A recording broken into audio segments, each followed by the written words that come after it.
cheat mode. Well, Amstrad Action. Still going through issue number 79. And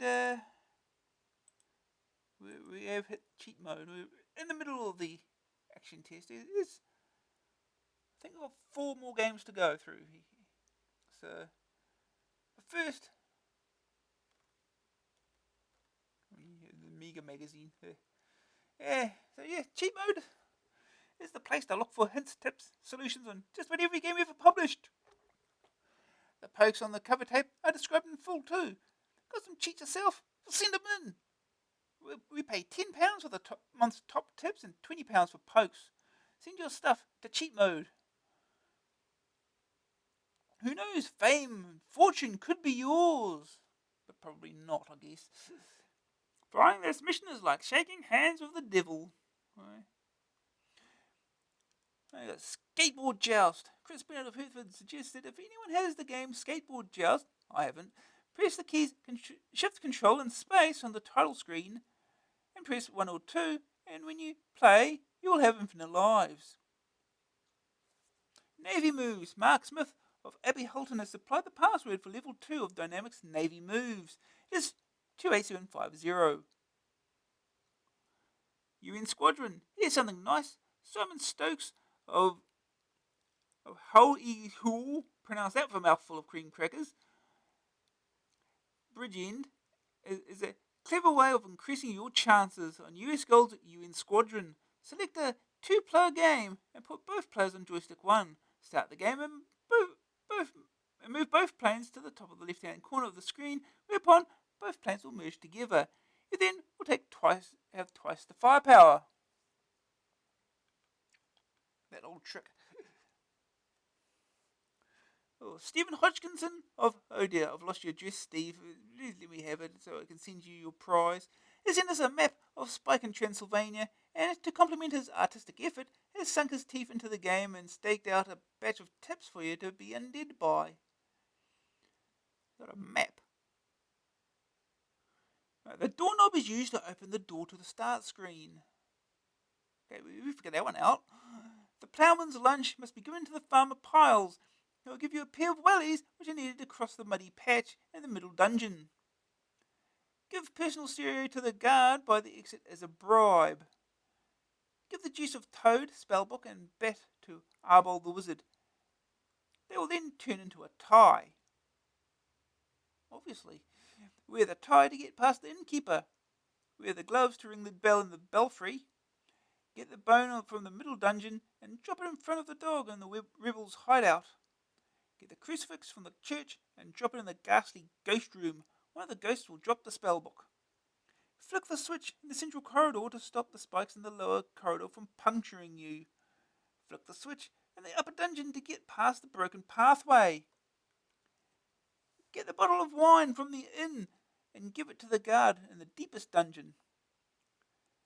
Push the cannon towards the rock in the abandoned shack. When it stops moving, drop the torch that is found in the upper dungeon and the cannonball found in the cellar. The cannon will now blow up the rock and allow you to the rebels' underground hideaway. We'll see more of this. No. Yeah, cover tape pokes. Every month we put a collection of game pokes on the cover tape. These short programs modify the game code when it loads, so to give you all sorts of extra goodies, like infinite lives. Also, where can we give you equivalent multi-face pokes so you can get the same effect using one of Romantic Robot's little black boxes? See below for details on this month's cover tape pokes, plus instructions on how to use them for first timers, plus some tasty multi-face pokes.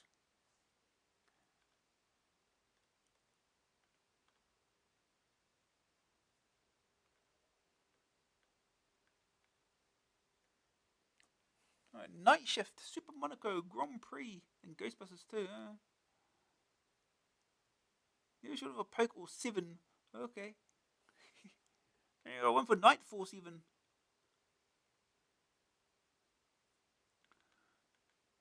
Right, Captain S. Michael Till of Fleet, who assumes that I won't be including his cheats, never underestimate the eye of a trained cheat, Mick, is the password for part 2 of Captain S. It is high score. Okay. Nebulous. For a long time now, I've known there was a key press cheat hidden in the old but classic game Nebulous. Terence Smean of Chelsea has discovered what it is. Well done, Terence. I tried and failed. While you are playing, hold down Shift and a number from 1 to 8. You'll automatically transported to their level and given infinite lives and time to boot. It all seems so easy now. Have to try that at some point. Slug. Peter Neeson of Carrickfergus has found a crafty key press for alternatives game Slug. If you press the keys H, B, N, and M during play, it will allow you to skip a level. Hard driving. John Stray of Washington has compiled the absolute and definitive hard driving guide, so he says. I reckon it's pretty good. See what you think. One of these days, I'll loop the loop. Not much chance in a Fiat Uno, mind. Yeah, it's a lot of stuff. Right, final level. Kill Red Sabbath by using the lateral thrust move. You'll turn into a cloud of smoke and reappear somewhere else. Oh no, this is Night Force. I mean, it's Night Force. Yeah, Night Force is a graphic masterpiece, but difficult to get very far on. Now, from Milford's Garrett Flynn, and in conjunction with the tape poke he supplied earlier, here is a rundown on how to play the game. May the Force be with you. Don't you just hate those predictable jokes? So level 1, walk over the flowers onto the right hand side of the screen, keep the skeleton just to your left, and hit the skulls as they appear on his head, using the downward swing. Keep doing this until the amulet appears at the bottom of the screen, then walk over to the bird as it flies over using the upward thrust move. Level 2, walk to the middle of the cave, wait for the caveman to get near enough for you to hit and kill him using the downward thrust move. Keep the sword stuck in him until he dies.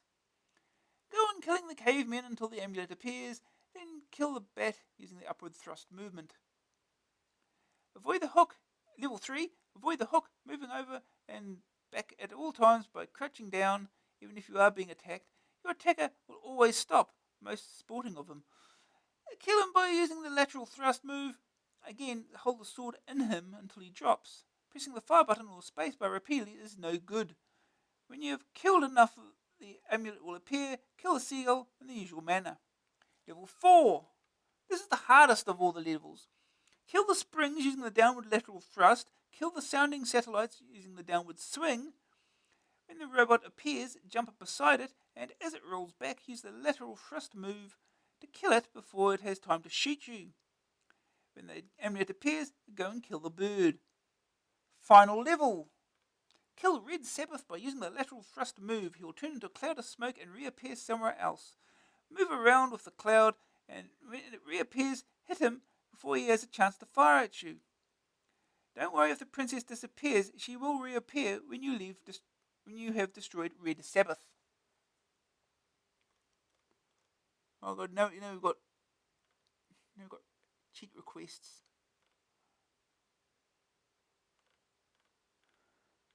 The Balrog. Welcome to a Balrog section with a brand new look. But don't worry, all the old favourites are here, including Cluepot, Lords and Ladies of Adventure, Just for Laughs, and Balrog's Post Bag. So bolt the doors, light the lamp, and draw close around the fire as we once more enter the Balrog's domain. Yeah, he doesn't quite look the same, does he? As he did.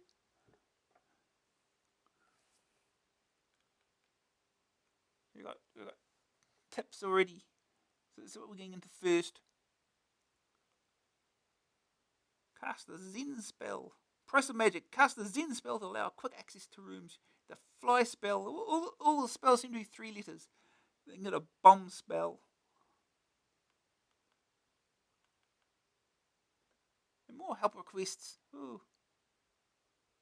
Request for the golden egg cup. Give exploding beans to the guard. Hero quest map level 1 by Jonathan Papworth.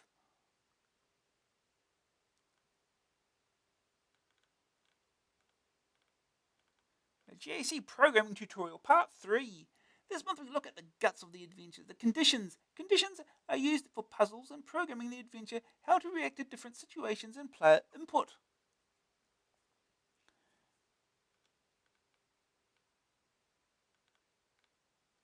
If you have any questions on the use of GAC or specific GAC-related questions and queries, just then jot them down and send it to Balg's GAC Programming Clinic at the usual AA address. Ooh. Bullrog's post bag.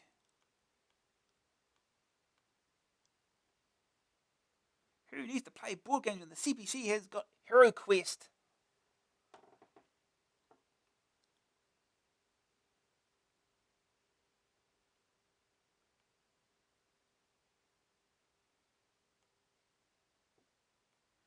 A Pilg quote.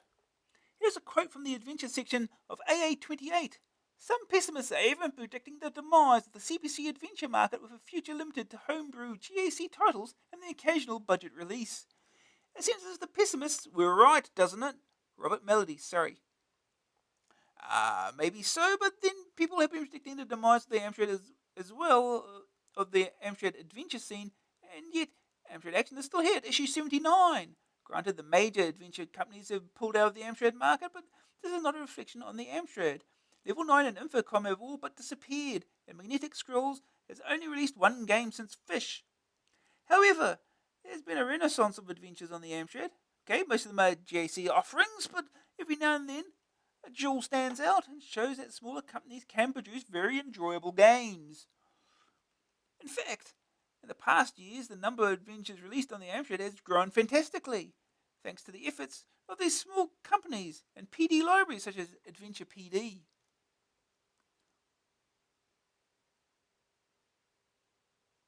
Adventurer protection.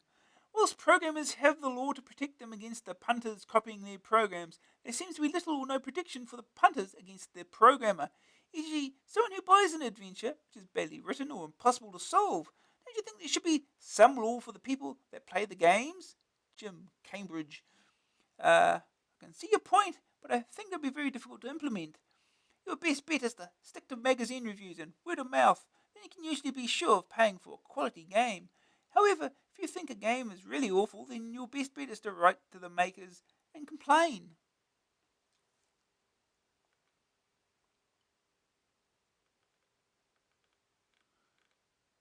PD, public image.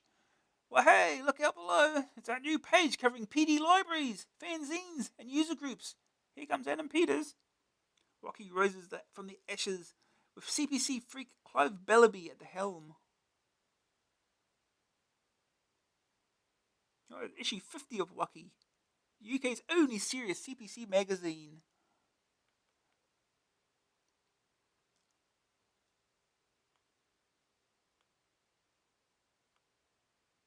Next month, in Public Image, we will give you the lowdown on all the top Amstrad user groups, wrap up the man behind Robot PD, and give you all the latest gossip from the PD world. Don't miss it.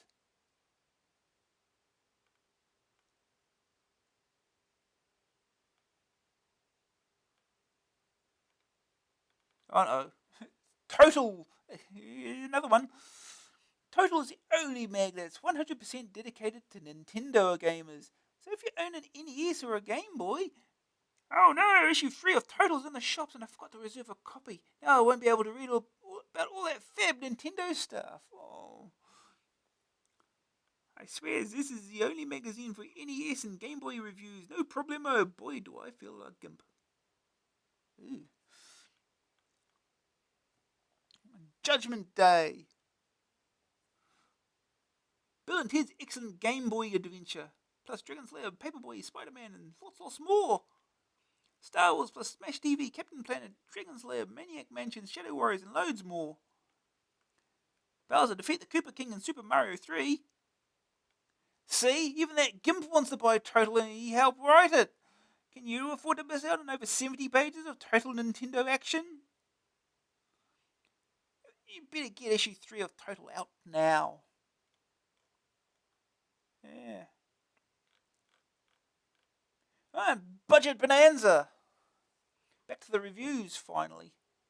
What a lot of new features we've got in AA this month. Technical forum, basic tutorial, public image, etc. So we'll only have room for one page of Budget Bonanza then? No chance, it's 2 pages as usual, aren't we? Fab. Alright, we'll go to the re-releases first. Multi-Mix 4. Kicks $4.99. That's another multi-mix concept compo. The concept this time is Gauntlet style games. Oh, right, it's just plain Gauntlet games. Gauntlet, the Deeper Dungeons, Gauntlet expansion kit, and Gauntlet 2. If you don't know what Gauntlet games are like, try playing Runnerama on this month's cover tape, and that's sort of what they're like. The basic idea is to explore a dungeon, killing foes, collecting treasure, and mainly just trying to survive for as long as possible. There's an excellent two-player mode as well, but this pack is basically just 3 versions of the same game. 85%. F-16 Combat Pilot. That goes on the next page, huh?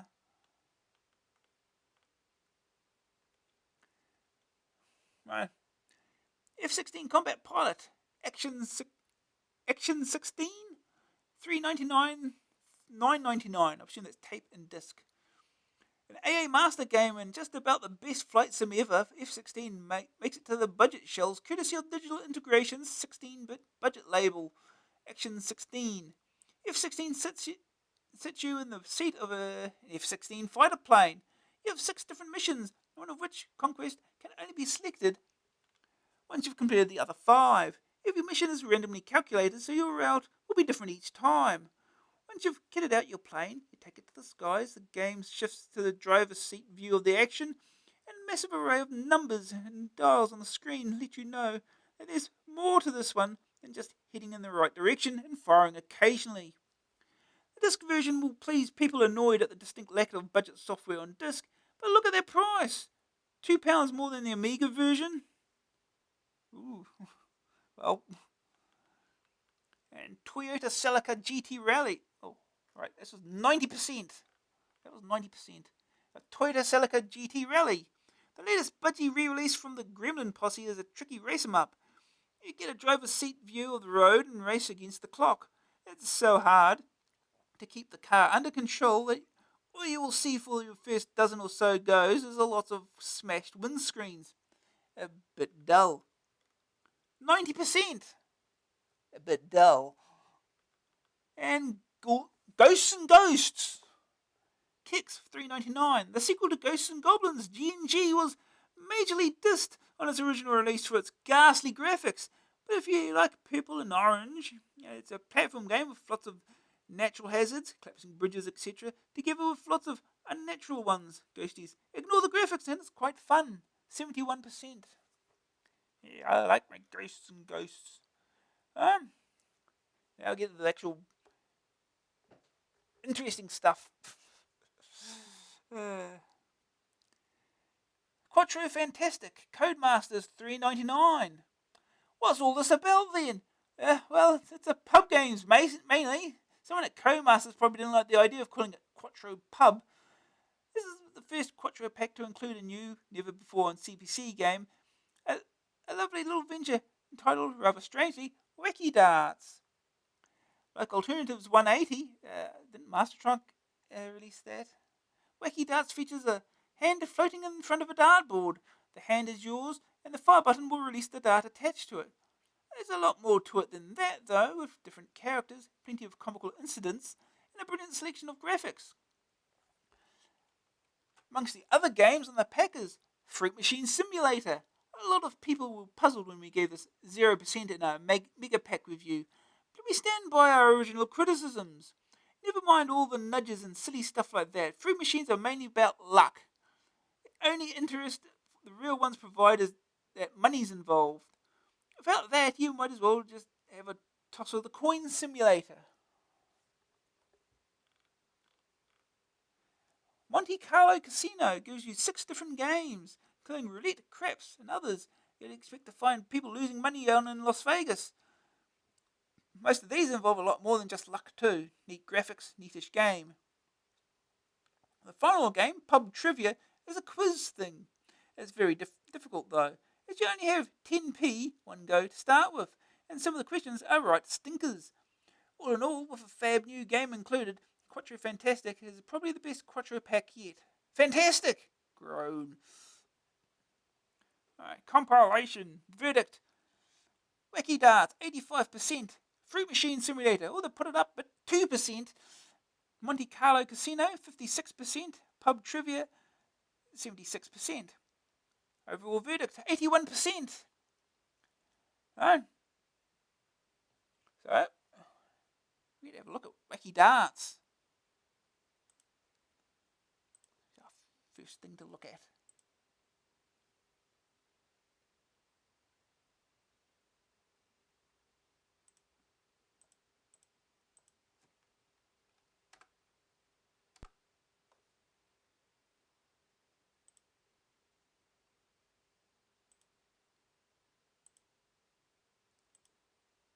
Right.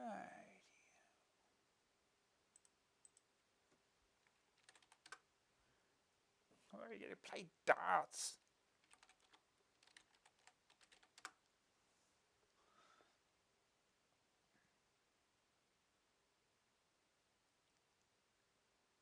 Wacky Darts. I think she can stop that wacky.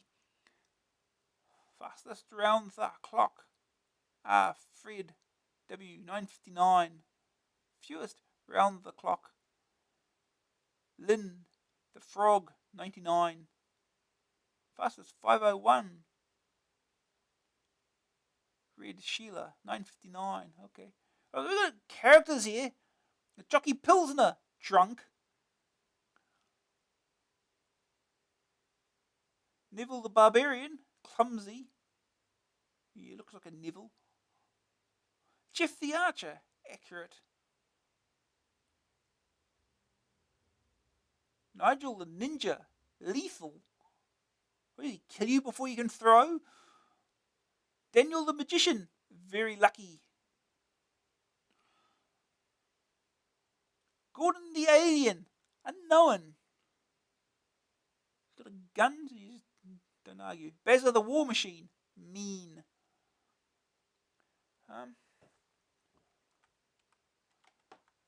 Let's start game. Player 1, type your name. No. And now we're going live the Wacky Darts Championship. And now we're going live the Wacky Darts Championship. Okay. It just repeats it. Hit fire to select your opponent.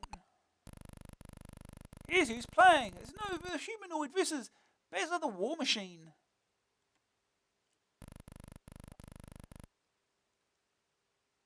Alright. See how well we get to do. Oh, jeez, it's moving around. Okay. So we got a 20.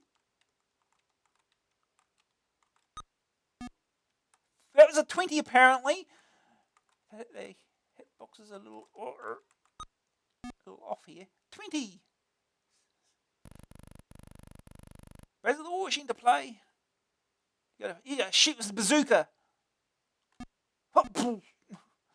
Treble 5. 1. Treble 1. Okay, he's terrible. Huh?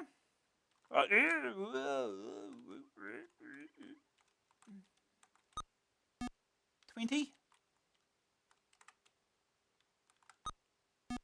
Yeah, I got 60. 20.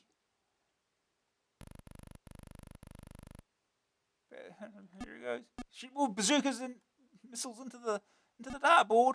Oh, you missed. You got a 20 somehow. Huh?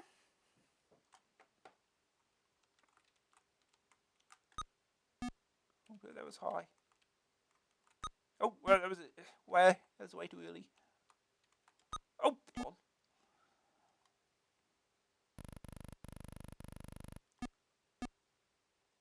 Treble 5. Treble 20. Oh no. 5. He's catching up. Gotta do something. Oh, jeez. There's gotta do something about that.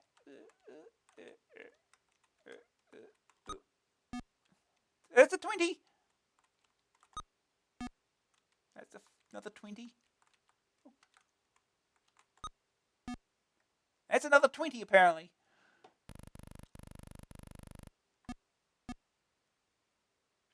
That's a triple 20 on the left side of the board there. Triple 1. It's a triple something. Oh God, he's ahead.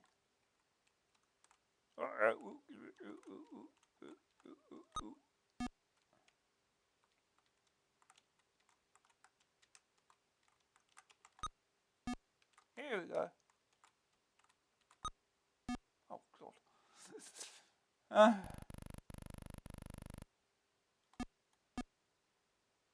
Triple 20 again. 1. Triple 5.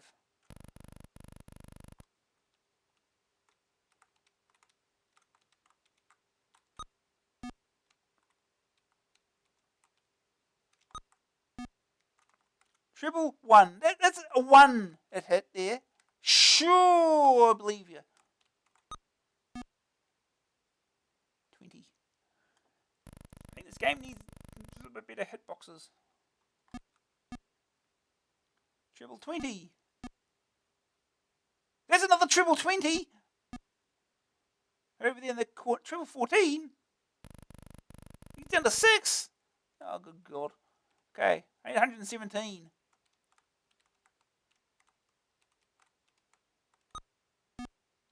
God damn it.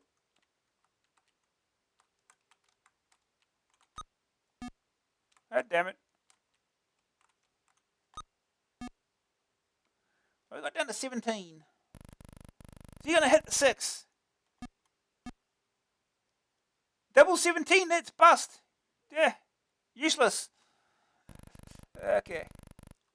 17, so we hit a double to finish. I assume that's the rule in this. Just like in real darts. So we get just gonna hit a 1. That was not a 1. 4. God damn it.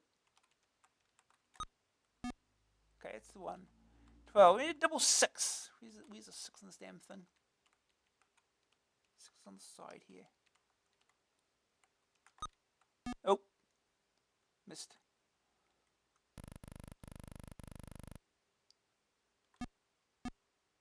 Missed. Double. Oh, he won. Boo. Oh, that was terrible.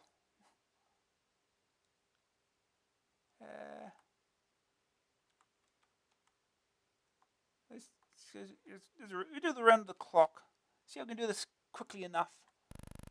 Player 1, type your name. You basically got to hit the numbers in order, if I remember correctly. 1 to 20. Oh, we got an oh no, we're playing the alien.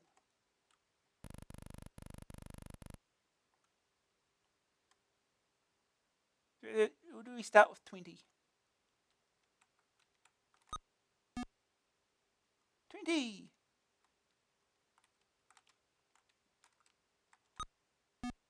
19! That's a 19! 18, it's up here. Missed it, damn it. Hit 1. 20. 19.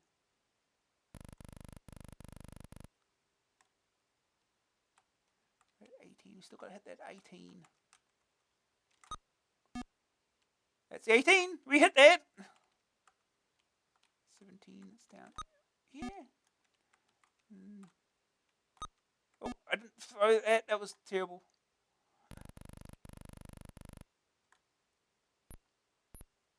18. 17. 7, okay. 16, we need to hit the 16. It is the 16. Oh, it's over there. Hit the 8. God damn it. Double 16. Oh, that counts. 15. Where's the 15? Is this 15 over here? I didn't even get near it anyway.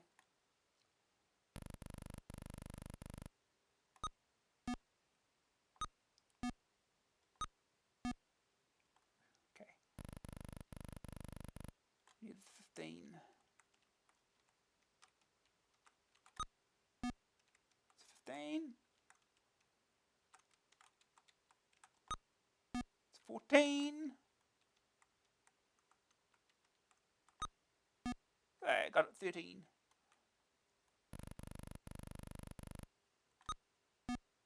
14. 13. And you got the 12. Good God. 12. 11's over here. Missed it. Okay. 11.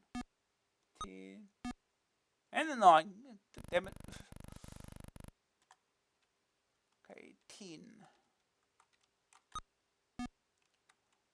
And 9. Oh, got 9 and 8.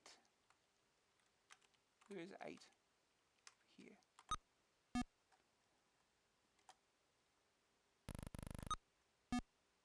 16. 8. 7. Okay.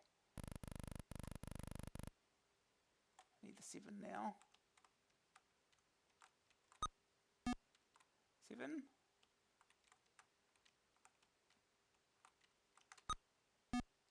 That's not the... Oh, we went below it that time. We're going to lose again, aren't we?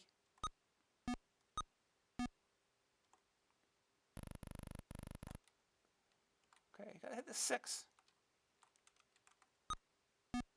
Okay. 5. 4.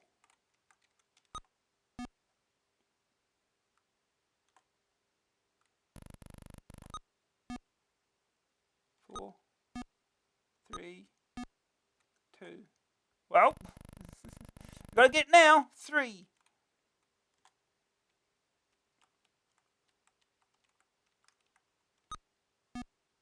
Okay, it's a 3.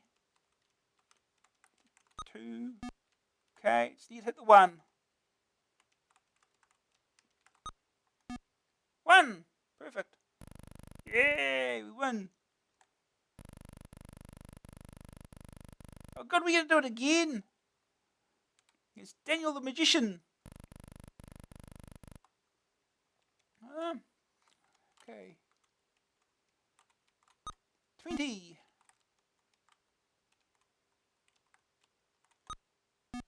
19.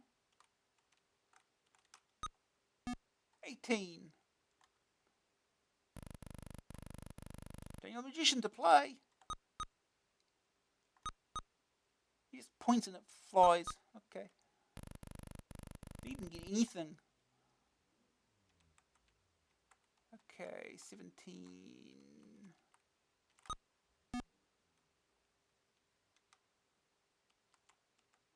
16.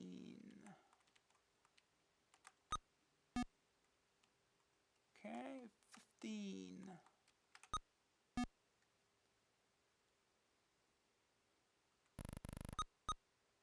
20. 19. Oh, so he gets them. Wow. Okay. Okay, 14.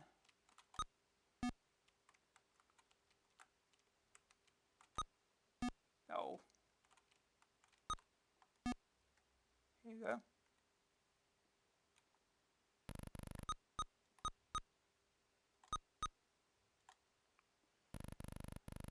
And 12.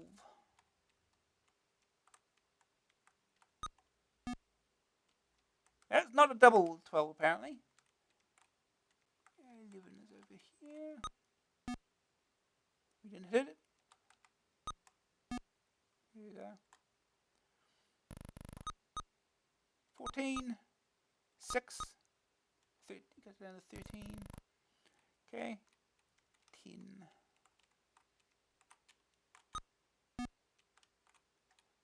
10. 9. Missed it. There's a 12. Nonsense. Well, he's catching up now.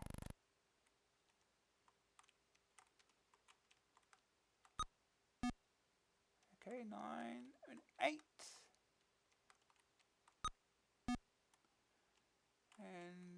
7. Somehow that was a 7.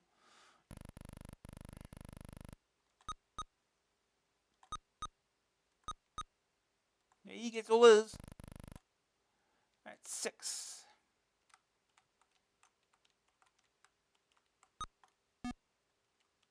Alright, 5.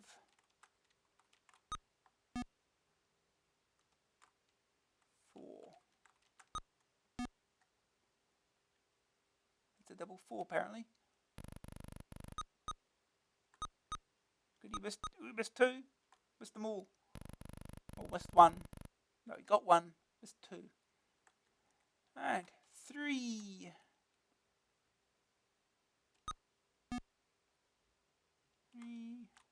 3. That's a miss.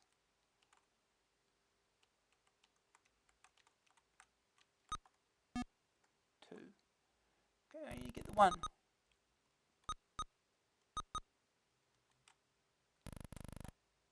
You should be pretty safe here. Even if we miss 3 times. 1. Yeah, perfect. Humanoid wins! It's Nigel the ninja. Let's see what the ninja does.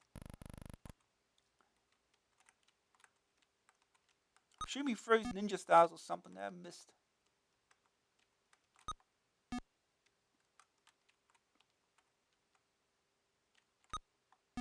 Oh, missed. Terrible. Where he goes. There he is! That's a stance. Oh. Oh. Oh.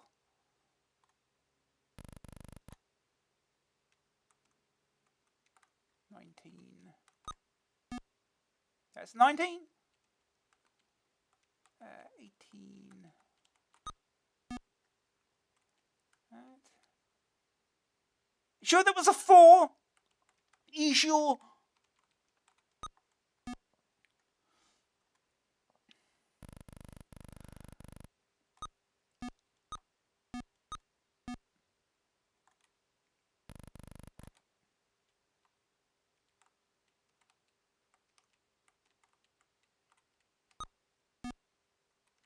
Seventeen. 16. 15.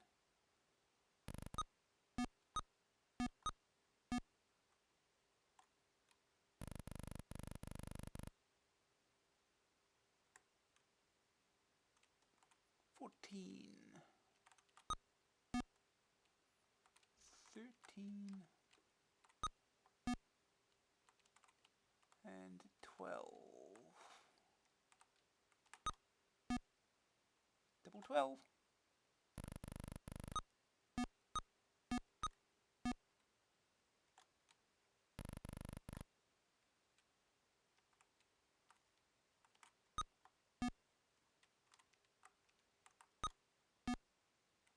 Damn it.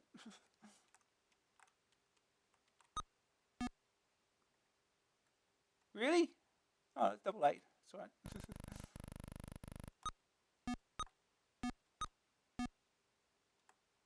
Well, I think we're losing this one. 10. 9. And 8. Da.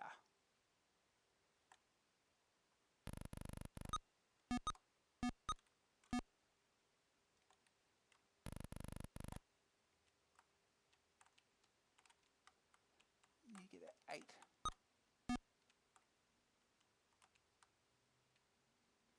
7.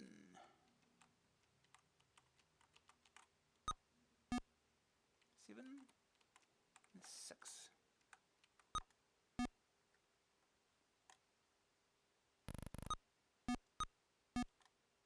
And he wins. Nigel the Ninja wins. That's Wacky Darts.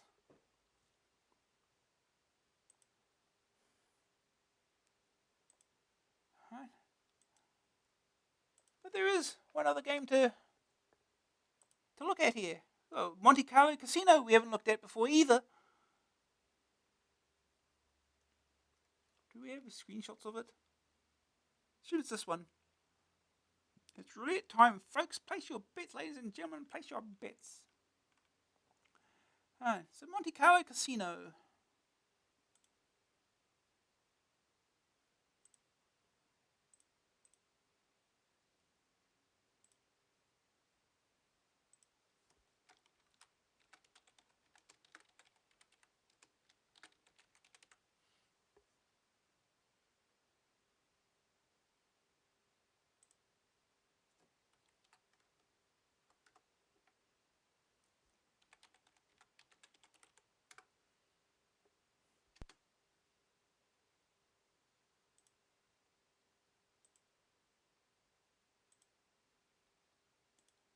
Alright.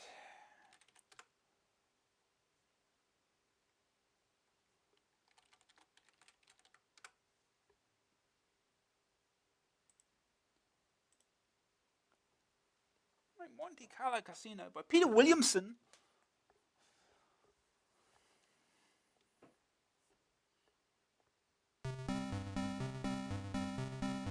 Sonic Software Limited.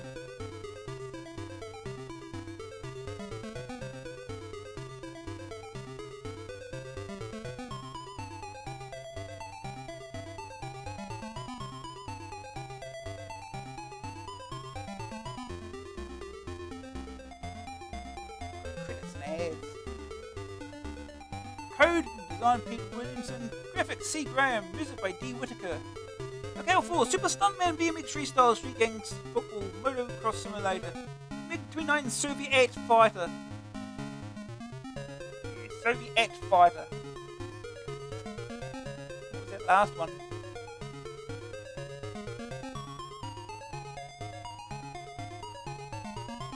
Full soccer simulators.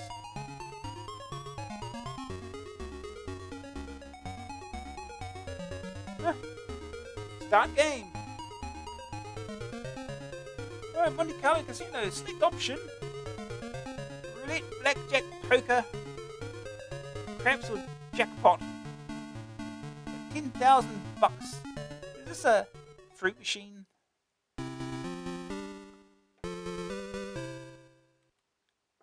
Looks like a very simple fruit machine.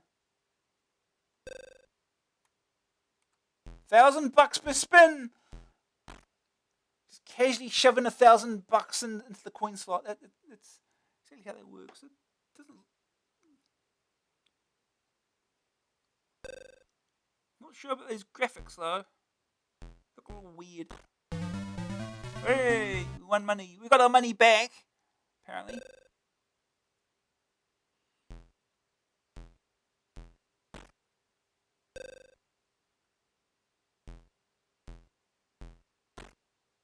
That was a good way to get through it quickly.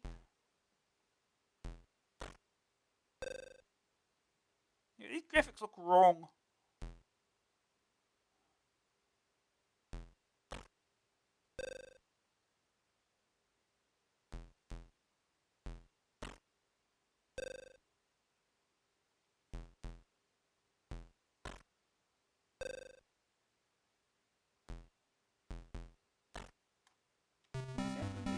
Okay. Roulette. Boom.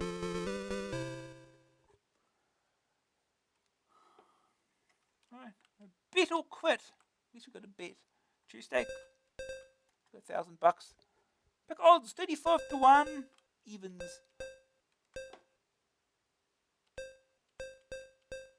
Go 5 to 1.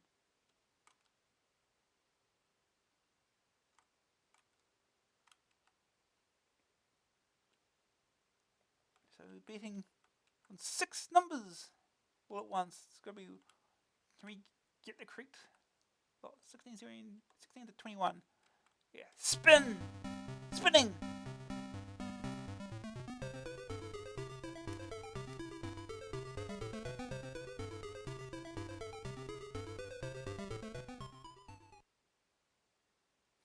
28. We lost. We lost. Bet. Big odds. We stick with 8 to 1. Oh no, we did 5 to 1 last time. This is on 4 numbers.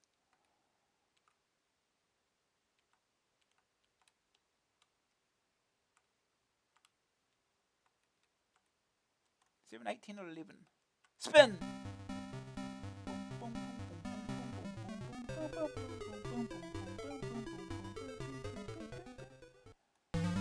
Hey! We won! Got our money back. Landed on 11. Good. Get it there. We got our money back. Play some blackjack. I am shuffling. Stake. Start. Start.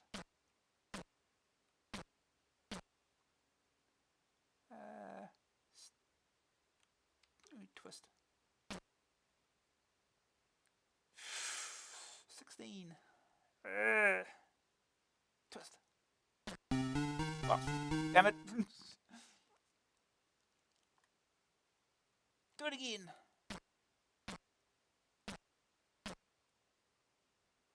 Twist.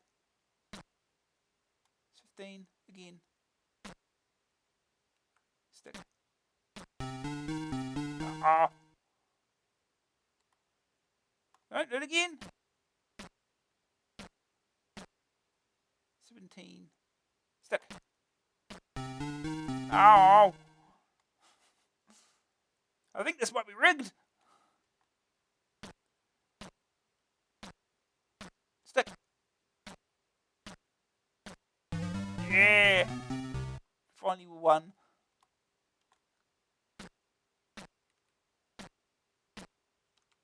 Twist. 19. Stick. Oh, really? Alright, again. 6 or 16. Twist. 15. Again. Ow.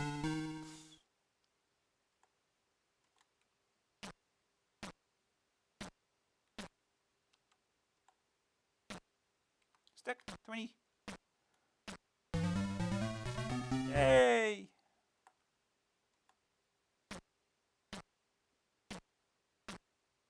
Stick. 20.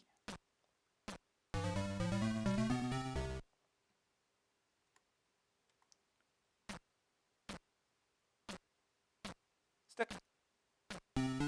Ah. Ooh. Alright. What next? Ooh. Yeah.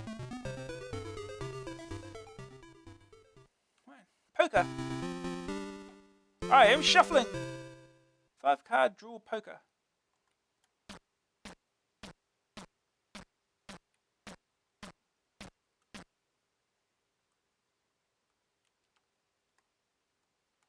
Oh, what am I doing? Okay, job quits. This isn't what I was expecting it to do. Right. Go again.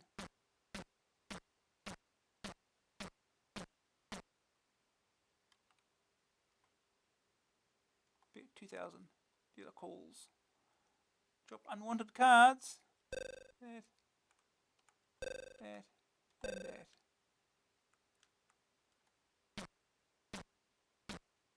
Whoa! Stay. Got 3 of a kind. I have no score. Oh, okay. Yeah, monies.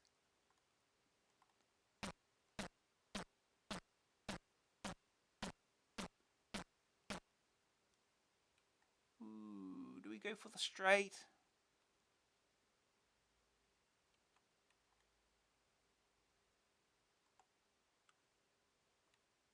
He raises 5,000.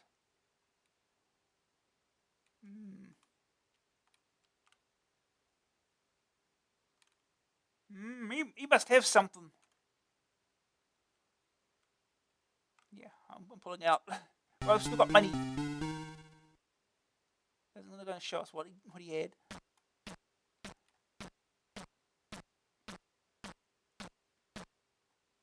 God, this is nothing. I'm out already.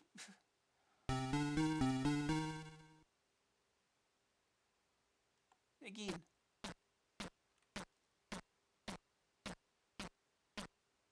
Oof.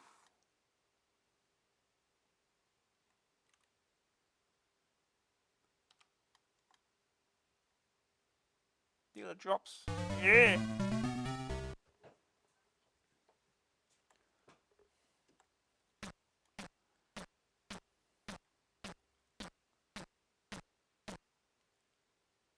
Stay.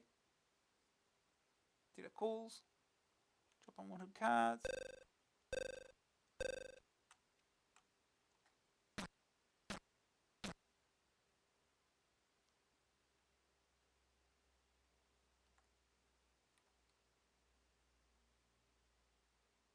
One pair? Oh, I got one pair. Yeah! Pair of aces is better though. Pair of twos, crap.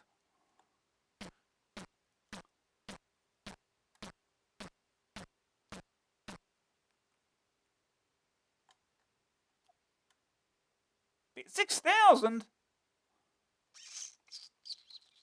Is he bluffing?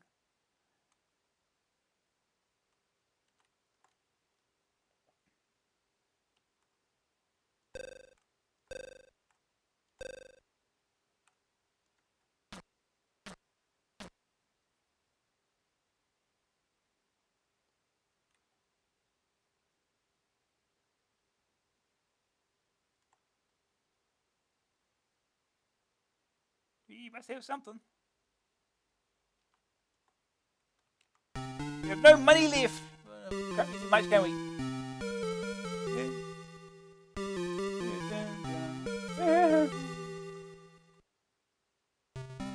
And game's over. Go back to this. We just haven't done the craps. We won't go that.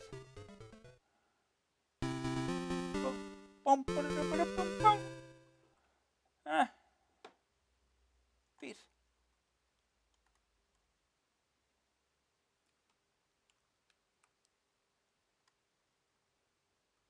Pass line. Don't. I have no idea what this means. This is the one game I'm not really familiar with.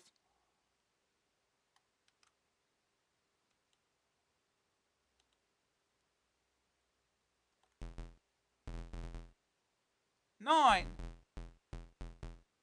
3. 6.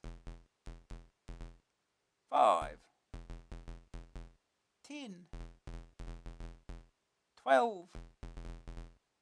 6. 3. Lose. I have no idea what's going on. I have no idea what's going on.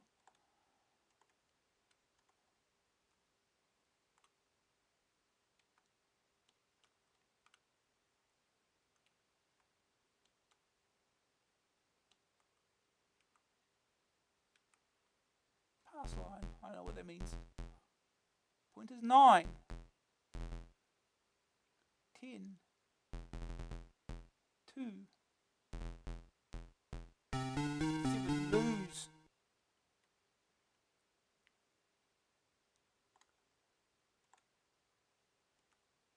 Sure, don't pass. Point is 10. 9. 7. Win. Okay.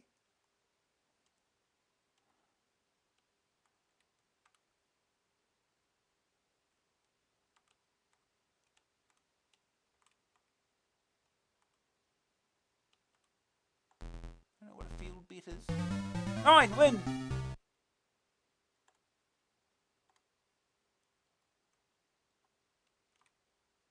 Try it again. 10. Win.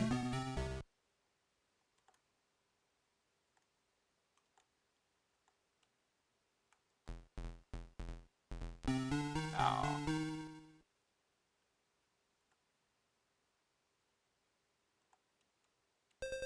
It's been all. Oh, it's for another 7. Yeah, no money left.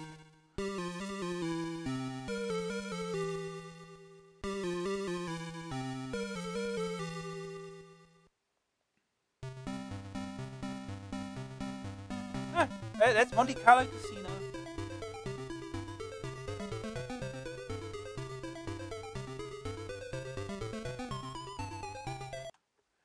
Alright.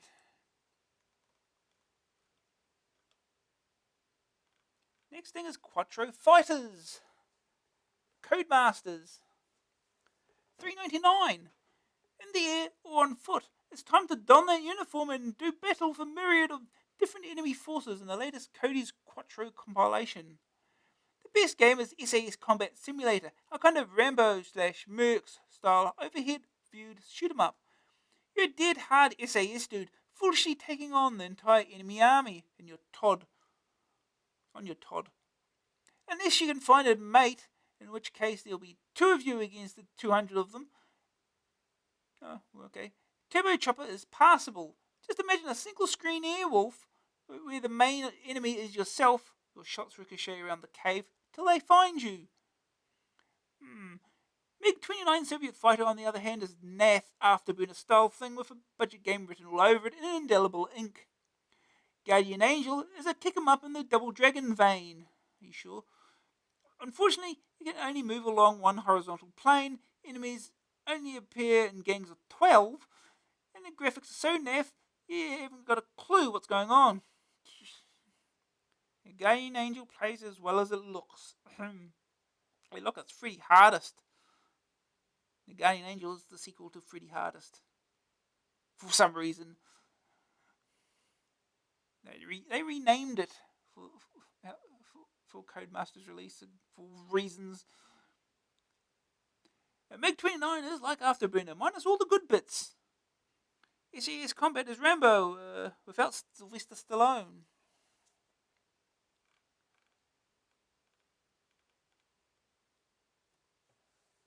Alright, Verdict. Turbo Chopper is a bit naff, but quite jolly. Shame about the title. It's the Verdict. SAS Combat Simulator, 61%. Turbo Chopper, 57%. MiG-29 Soviet Fighter, 31%. Guardian Angel, 30%. Overall, 43%. Yeah, we haven't played Turbo Chopper before, so we have to play that. Also, its full title is Turbo Chopper Simulator, according to the loading screen, and nowhere else. I've got to stick the word simulator on the end of it, because Codemasters are obviously.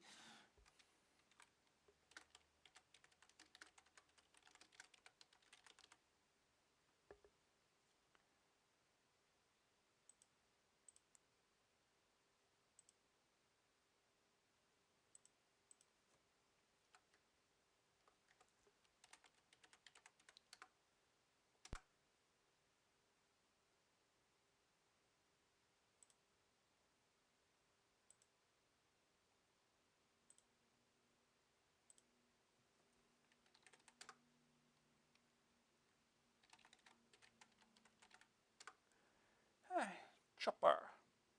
Turbo Chopper, made source of not cheating. Turbo Chopper. Simulator! Here's the word simulator. I had to put that on. Rogue. Mesos, 1989. This music's familiar.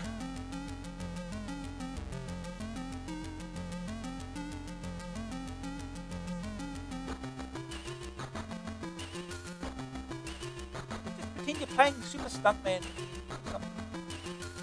The very best.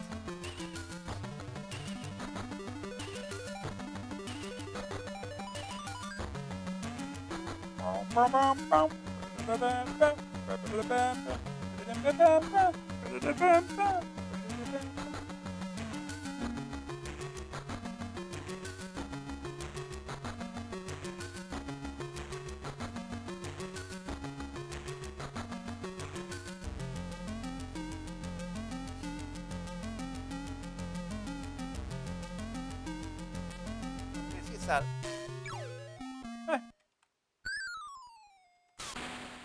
Fine, I don't need to shoot.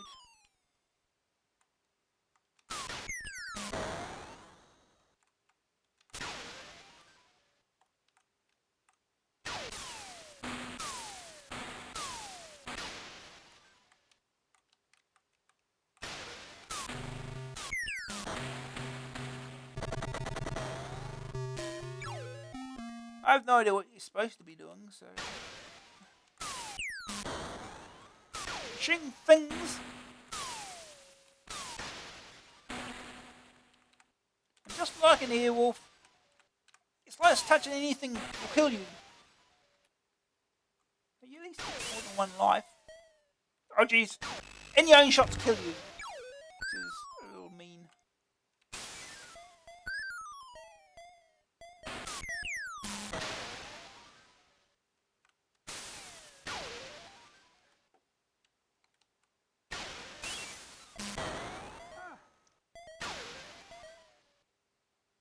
Okay, now what else do we have to hit?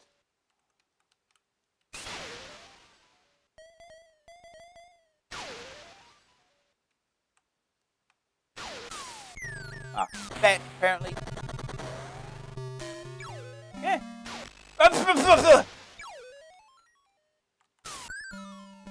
Oh god! He dodged this.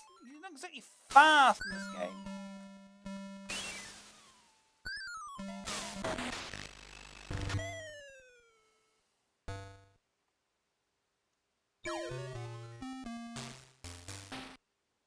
This is still better than Earwolf.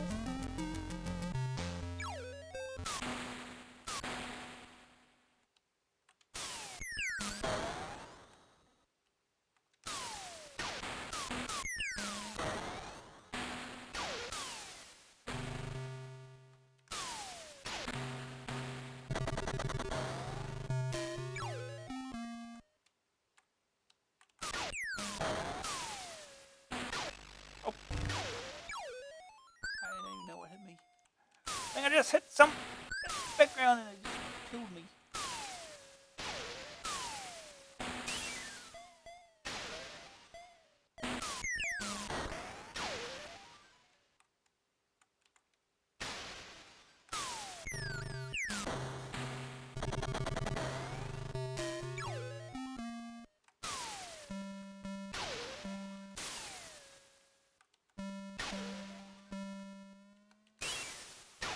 Oh, God, right.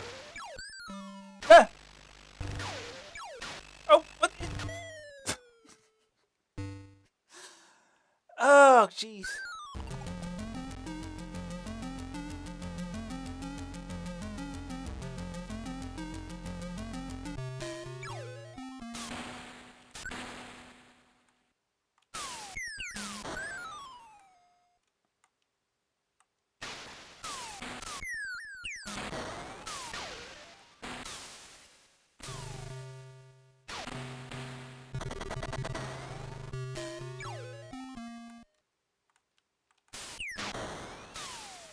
Oh! You touch a little twig that's sticking out of the ground. Death.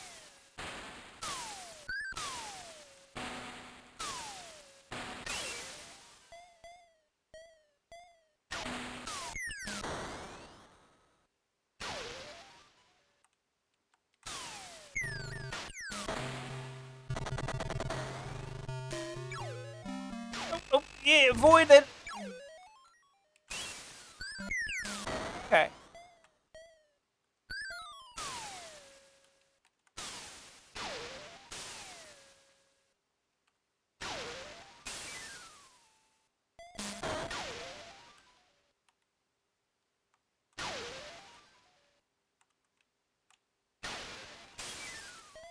Oh, God. Carlo.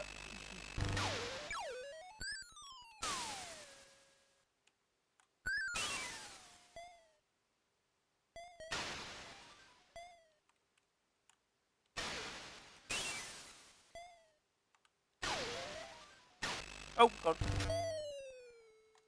Oh, jeez. I think we're making progress. Still better than Earwolf.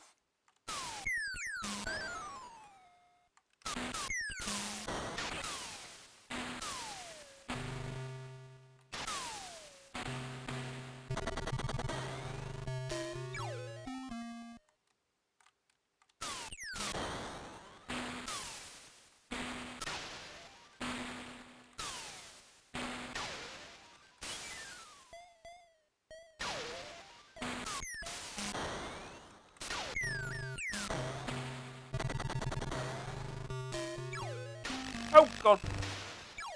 Oh!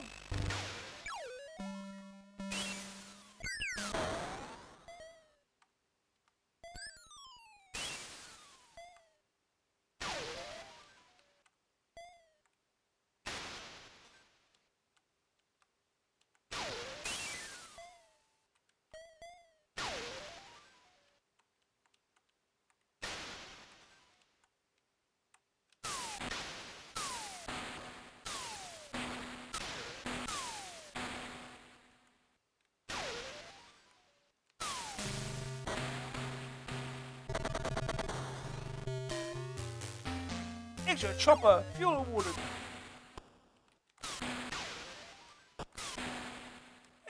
This game's a little rough, but it's a budget game and it's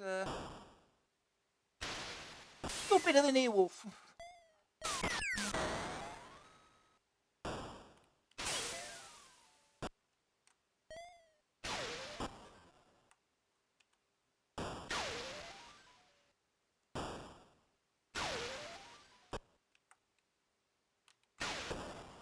Having the room to turn around is a bit weird, but... Oh, God.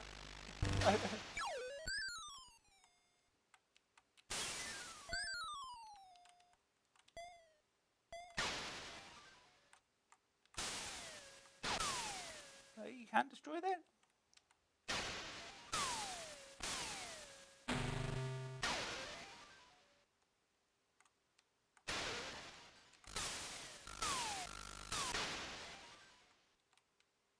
Okay, now what do we hit?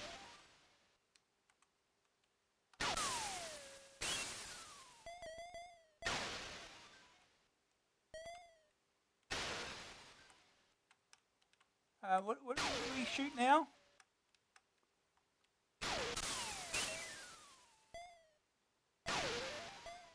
What are we supposed to hit now?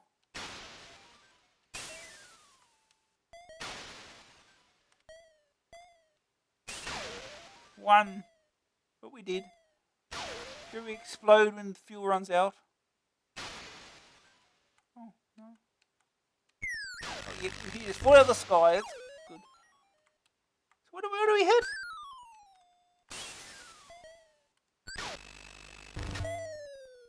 What? Is there a thing in the corner perhaps there, maybe? I don't know. Whose chopper is this? This belongs to Codemasters. The title screen calls it Turbo Chopper Simulator. It's this is from a, I think it's from a compilation. It's this was released in 1989 originally. Oh, at least you fell out of the sky. I guess just hitting something, because hitting something always makes you explode for reasons. Like when your little twig just touches your little rotor and just, oh no, explode. One will go. Like that.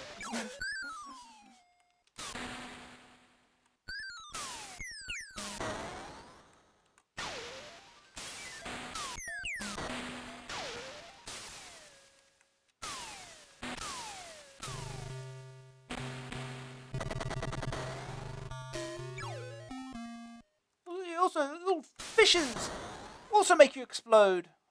I should must be underwater there, fish.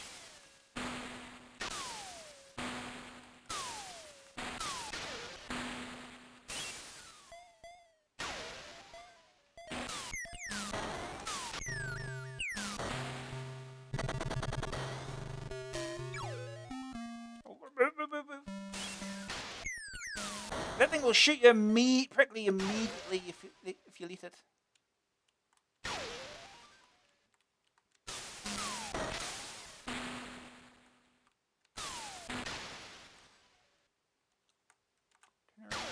Oh, yeah, of course that little green thing, whatever it is, kills you.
bubble things here.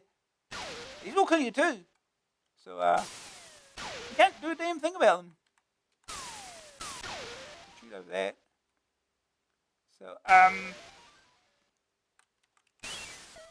no, nope, that didn't work.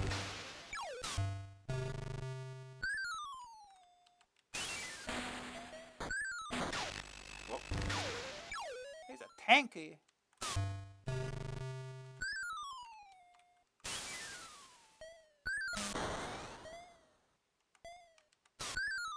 Oh, I got rid of them, okay.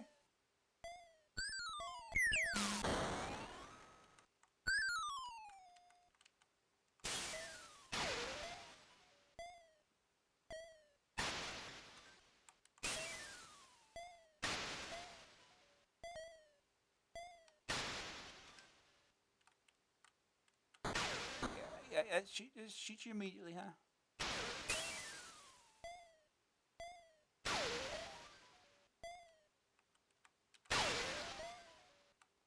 Nope, that was a mistake. Oh. I wonder how many stages there are in this game.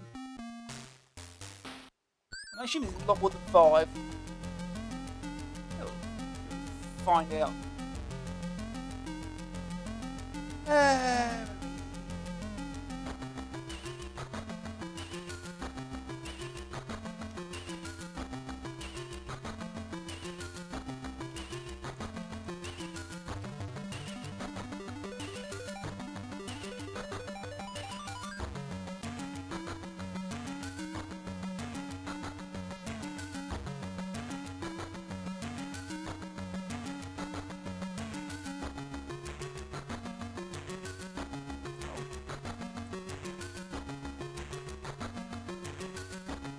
Look, pictures of every stage. Restart position. Oh, there's a restart position?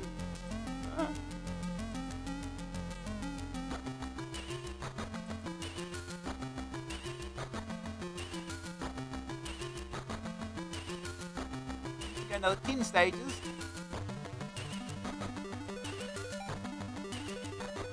Restart position. Oh, maybe 5 or 6 stages apparently.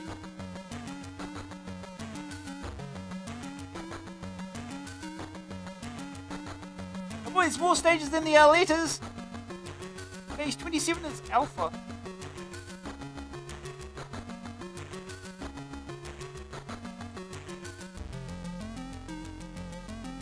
There are 31 stages, at least according to this.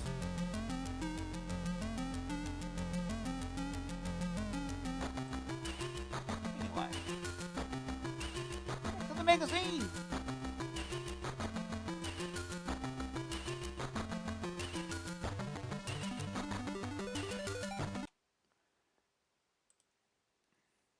The next game is Double Dare by Alternative 399. Well, it's definitely not Henry VIII. She didn't have a beard in it. Can't even read the text on the screenshot. It's challenge time, and here comes Madonna's impression of Marilyn. Kids' TV licenses ahoy! That is to say that this is a game based on a kids' TV program, and Alternative has had to acquire a license to produce it. It's got nothing to do with TV licenses like what you have to buy down the post office or anything. Get on with it. Alright, don't rush me. Double Dare is a game with 2 halves. The first half is a quiz section where you compete against the computer in answering questions. That seems a trifle unfair. The computer must know all the answers, otherwise it wouldn't know whether you got your question right. Cheat City, Arizona. There are some challenges, e.g. picture puzzles, involved in this section, but they're hard to come by. You need to pass a question to the computer, Dare, and then have it passed back to you, Double Dare. Unfortunately, the computer always gets it right. It knows all the answers. If you win the quiz, your reviewer managed this on his first go, but then he's ace. You go onto the collecting and jumping around in piles of gunge platformy bit. You can keep going at this until you win.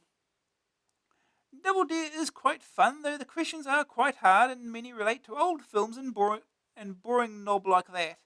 But if you like the idea of 2 games, a quiz and a platform game for the price of 1, Double Dare could be the purchase for you. Well done, Alternative. Gunjarama. Ignore the primitive graphics. One of those balloons contains a flag. Grab it. Oh, the verdict. The questions are too difficult, the challenges never happen, but Double Dare is still fairly fab. 72%. Okay.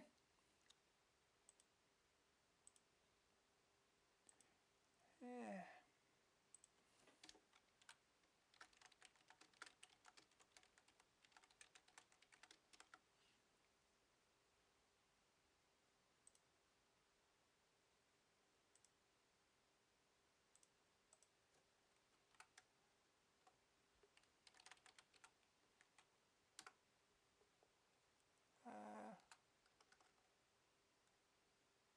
Did I not write this down?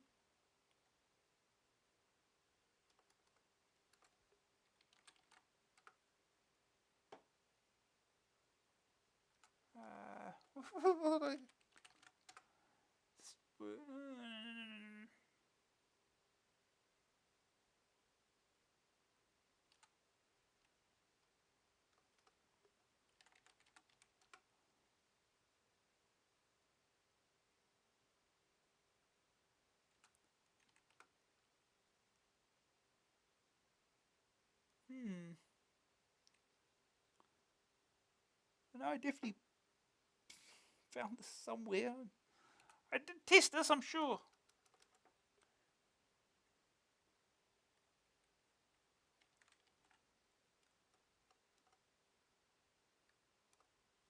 I don't have to do this harder way then, no. Let's go and figure out what the short name for this is. Just start the system and I'll look it up in the software list.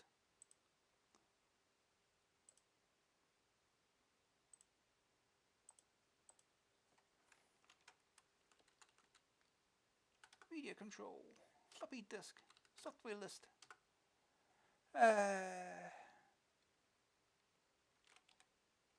Give me all the double dragons.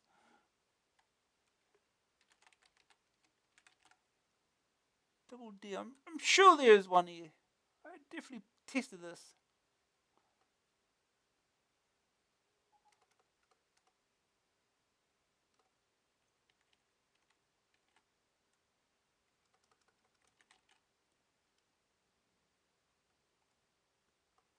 You do the switch item ordering.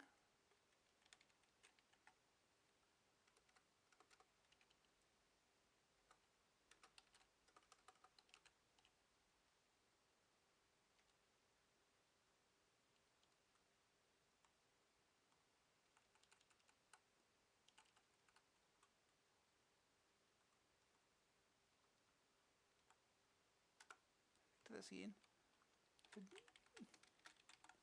It does not find it, huh? Yeah, I'm sure I found it somewhere.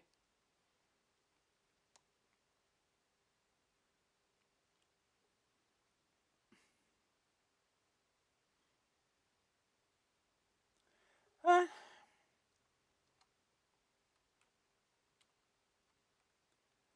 do this way. We'll go back to the command prompt and do a search in the list itself. Have fun watching text editors.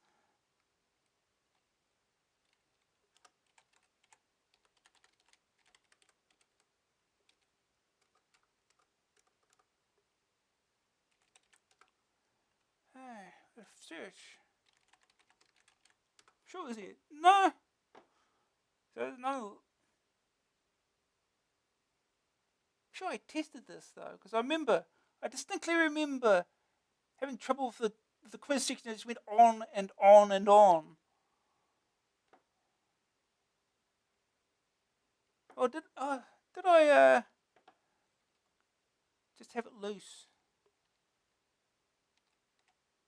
Did I just have this loose somewhere?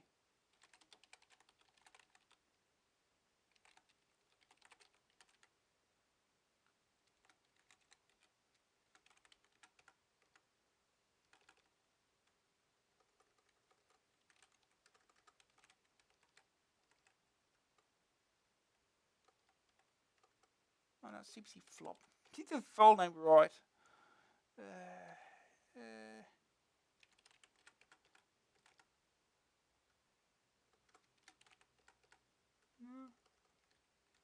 I leave it in this folder?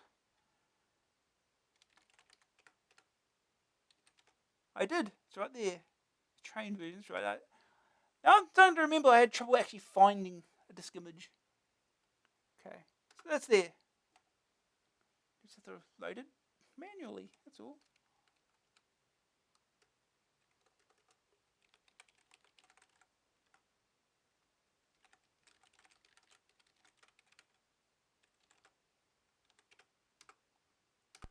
Right. We're getting there.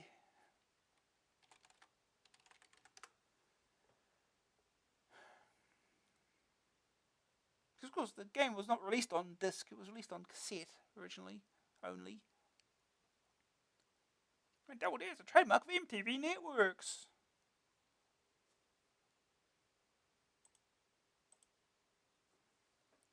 MTV Networks is a division of Viacom International Inc.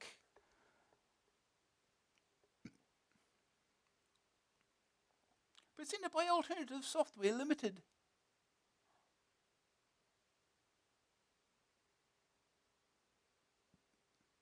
The brainchild of Bizarre Developments, Sheffield.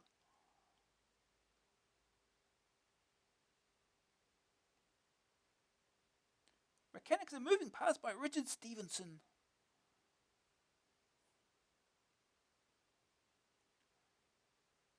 Audio Visuals by Paul Bellamy.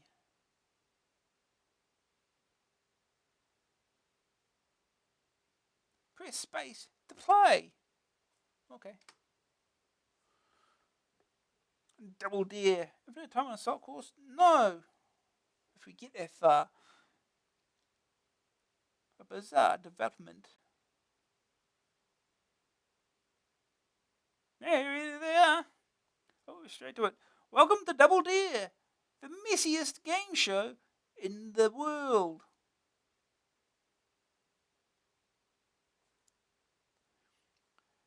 Do you want to load new questions? Yes or no? No, we've already got questions. Player 1, well, I presume we've already got questions. Press fire or spacebar to start. Player 2, press C for computer control. Or press fire or space bar to start. Okay. Who was the author of The Glass Menagerie? I have no idea. No. Now they're answering. I need a lot right. So we're going to be so far behind. Oh, guess not. Who sang King Rocket in 1979? I have no idea. Nope. In which film does Jason Robards play Benjamin Bradley?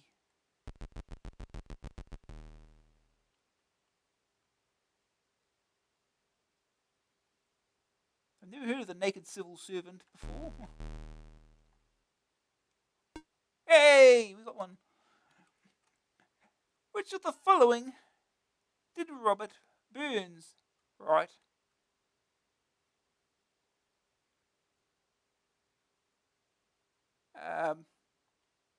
Pretty sure it wasn't Great Expectations, was it? Who was it? I have no idea. No. Should trust myself more. Well, when was Mirror Man by the Human League released? 94, 92, 93. Oh. I have no idea. Double Dare. I should get it right. Yep, they got it right. When was Eaton Rifles by the Jam released?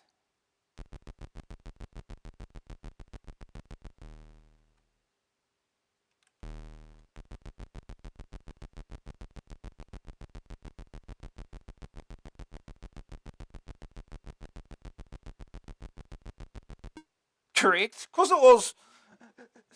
You took your time thinking about that one. Which film does Liam Neeson play Danny Scolar?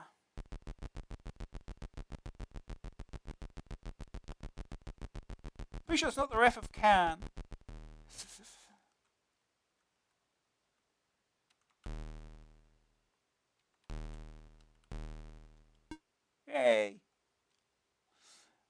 character does Madonna play in the film Dick Tracy? Ooh. What I know. In which film does Peter Law play Ugart? Not a clue.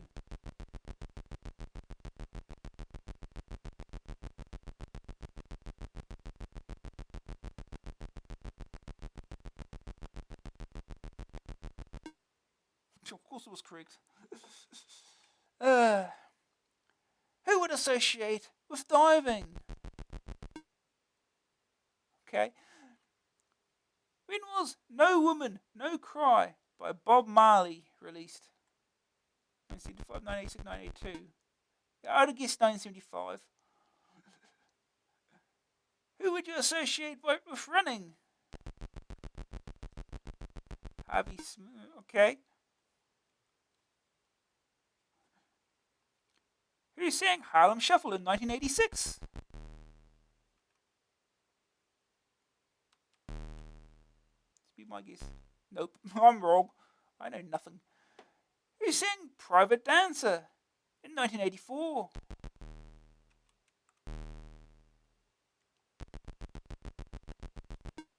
No, they always get it right. Which record did Aha release in 1986? I have no idea. Temptation, Cry Wolf, Harlem Shuffle. Mentions Wolves. Must be right. That's right. Good. Who plays Bruce Wayne in the film Batman? Michael Keaton. Woohoo! Something we know. Of which country is Quito the capital city? I have no idea. It's not Belgium. Is it Dominican Republic? No, must be Ecuador then. Yeah, not Belgium. Sounds about right. When was Say It Isn't So by Hall & Oates released?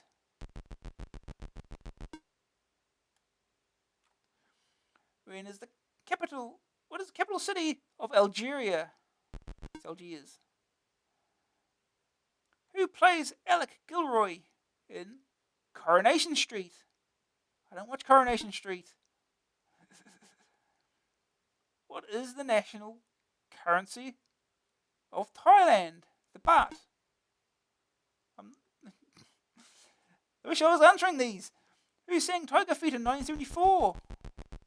Not a clue. Okay. Who plays Sam Wheat in the film Ghost?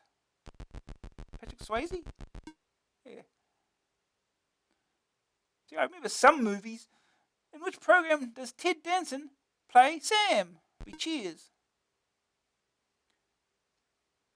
When was Temptation by Heaven 17 released? Not a clue. They have a clue, apparently. Which record did Iron Maiden release in 1982? I have no idea. I'd like to see a challenge, though. That'd be something different. No, let's just get it right. Yep. Which of the following did Shakespeare write? Vincent Adonis. It wasn't the other two. Which sport would you associate with Gary Hetherington? Basketball, rugby league. Gary Hetherington. Never heard of him. Basketball. No.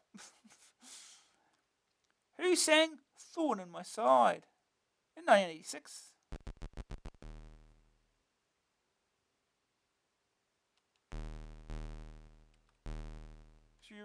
Hey! Oh! Oh, something happened. Oh, music! Oh. Oh, okay, teams. It's now time to play Double Dare.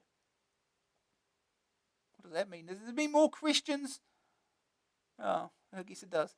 Who was the author of The War of the world's H.G. Wells. What is the capital city of Argentina? Buenos Aires. Yeah, I know things. Which sport would you associate with James Hunt? Formula One racing. Who was the author of Bittersweet? Not a clue. No coward. Okay. What is the national currency of France? The franc. Before the euro. Who sang Bat Out of Hell in 1979? It was Meatloaf. Who plays Vicky Denning in Black Beauty? I've not a clue. That was quick. When was Bohemian Rhapsody by Queen released? 79?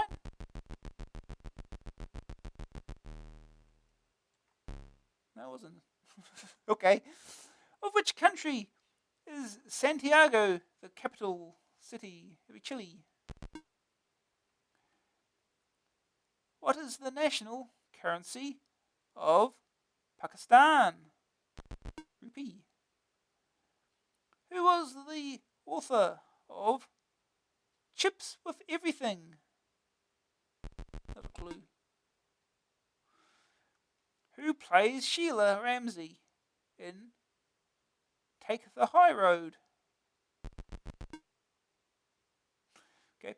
What is the national currency of Mexico? The peso.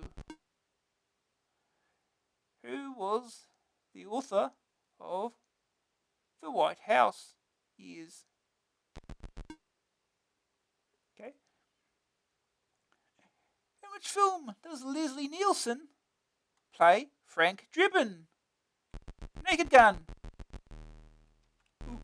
Yeah.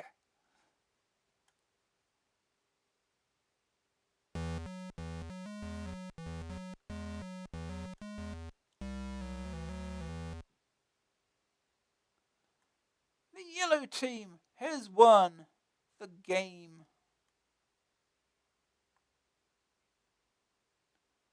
And you just do it all again, like you're gonna win or something. It doesn't get all messy unless you get all the questions. That's probably not gonna happen because they're too good.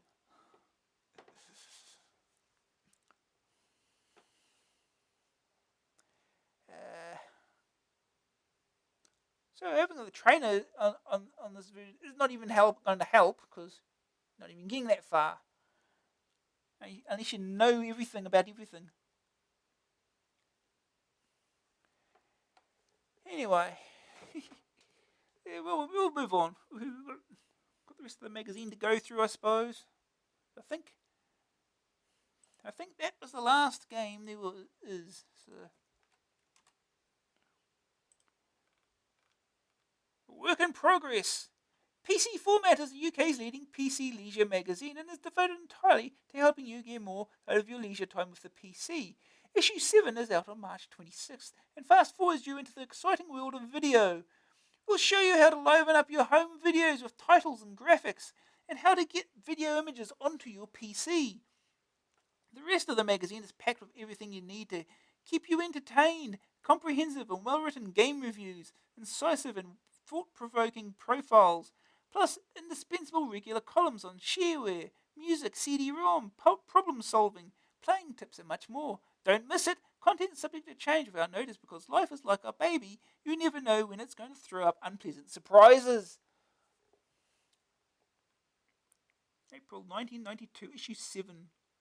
3.5-inch disc with this copy, also available in two 360k 5.25-inch discs.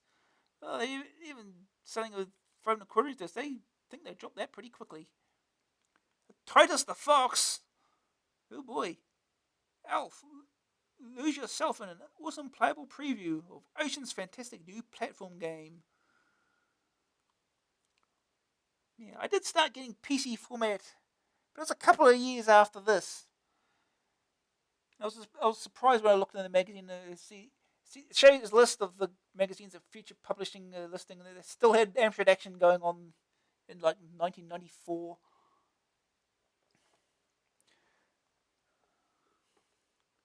Your guarantee of value. I guess they must have dropped the 5 1/4 inch disc format pretty quickly. When I started getting it, 994 was both. It had 3.5 inch disc version and a CD-ROM version.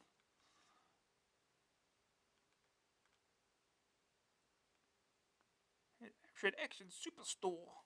The final fight requires 128k. One of the best ever beat 'em ups in the arcades is now one of the best ever beat 'em ups on your machine.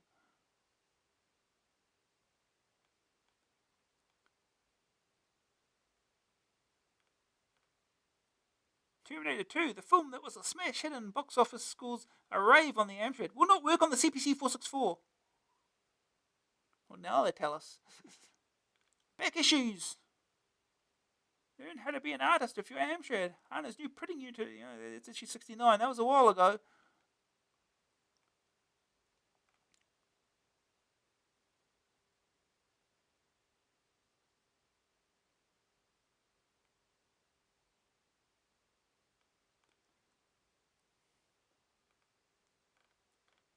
Yes, it's also Builderland and RoboZone.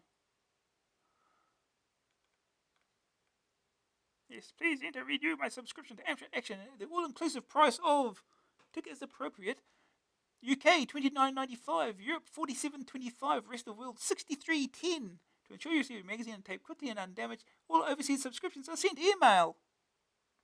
My choice of gift is take your choice: RoboZone, Builderland, tape or disc, Advanced OCP Art Studio.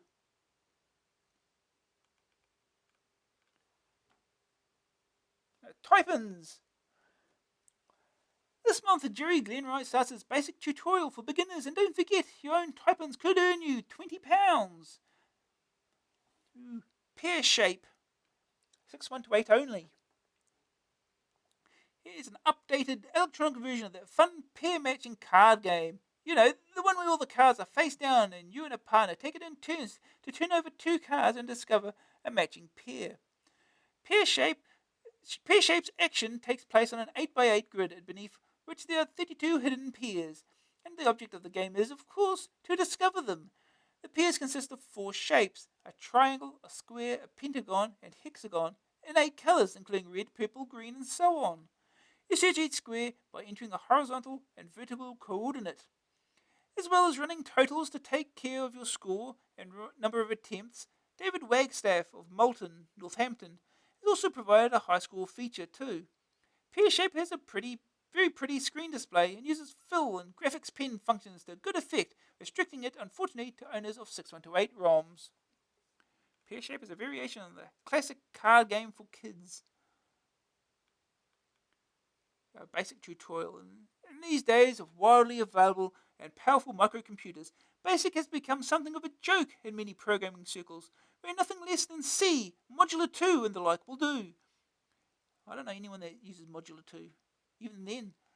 Well, yet BASIC is still the best computer language to begin your excursions into programming. It's an interpreted language, which means that each line of code you enter is translated into a form the computer can understand as it's encountered. You don't have to edit, compile, run, discover errors, read it. I think it's supposed to be re-edit, but yeah. Recompile, etc., as you do with C and the others. Simply type in your program and watch it execute. If a problem is encountered, you'll be able to correct it immediately. In addition, BASIC consists of keywords which are very similar to standard English words, those you use every day to ask for a cup of tea, a newspaper, or whatever, and that means they're so much easier to remember. These reasons are why even today BASIC is still the world's most widely used language, and why it will go on being so popular. Learn BASIC and you have a solid foundation to explore whatever language you choose ultimately. So over the coming months, we're going to teach you exactly how to program in BASIC, starting with the most basic principles, and assuming nothing on your part. We'll build month by month into the definitive guide to basic programming on the CPC. Stick with us, and you'll soon be programming with the best of them. Foundation course. Before we start with the principles of the language, let's take a few moments to become familiar with the concept behind programming languages, why you need them, and what they do. You've all heard the experts say that the computer is a dumb beast and not really intelligent at all, that it's simple carrying out the instructions of its programming master. Oh boy, more of it. This all sticks along the bottom of this page, huh? Right? Patronizing, sure, but the description is more or less true. The computer is a simple machine, but one which can follow your instructions very quickly, thereby providing an illusion of intelligence. Playing chess, calculating salaries, or helping you slaughter space invaders, all electronic illusions created by a machine executing instructions very, very quickly.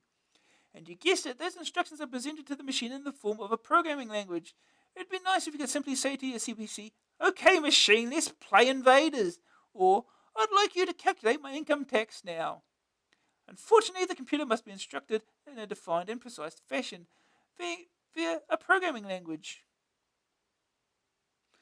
Computers, including your CPC, can't actually understand BASIC. What they can understand is a series of binary numbers. When you write a BASIC program and enter it into the machine, another program written directly in this binary code, machine code, accepts your basic instructions, known as high-level instructions, and converts them line by line into machine code. The Z80 CPU at the heart of the CPC then performs whatever actions were described by your basic instructions. This conversion into machine code is the reason why BASIC runs with less speed than compiled languages. Those where the high-level instructions are converted into machine code before being passed to the CPC. The big advantage is that because there's no need to make the conversion until the program is actually running, the whole process is far more flexible. You can stop it at any time, change something, and set it running again.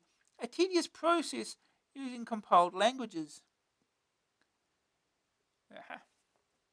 What another program here? Bindig. Okay, so Kevin Kitchen's not going to win the Queen's Award for program names, but the youthful coder from St. Helens, Merseyside, has come up with a neat utility to solve all those binary to decimal and vice versa headaches you get while deep in the heart of machine code. See, although you and us speak a number language we can both understand, the CPC and other machines like their values watered down to simple ones and zeros, or binary as it's known. Now, binary is actually quite simple to learn, but it's a pain to put up with while you're programming and need a quick number conversion. Bindig does the deed for you. A front-end menu offers binary to decimal or decimal to binary. Select one and enter a suitable value, and you'll receive its equivalent in the other base by return.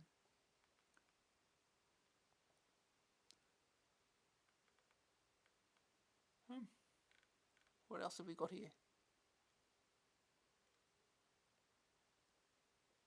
Yeah, this is just the rest of the things, huh? No, we've got disk. A really funky little problem solver, this one, and crammed into just 1K of feature-packed code. What disk does is simply several basic disk operations, such as renaming, erasing, and unerasing files. After running disk, you're prompted to insert a new floppy.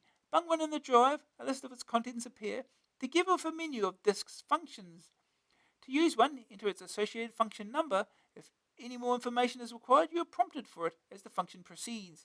Simple, effective, and it shows just what can be done in a small amount of code. Well done, David Hunt of Derby.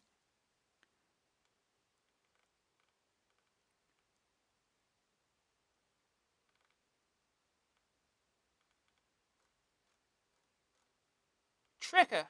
An absolute corker, this one. Similar to all those light cycles games of yesteryear, the object is to maneuver a relentlessly moving craft through a mind-boggling maze without touching any of the walls. There's a choice of speeds and plenty of levels to keep you going. But what sets Tracker apart from so many other similar games is that it's so damned addictive. You just gotta have one more attempt after every crash. Written by Johnny Dean of Sutton Coldfield. The program features good spot effects, fast animation, and increasing levels of difficulty guaranteed to keep you hooked.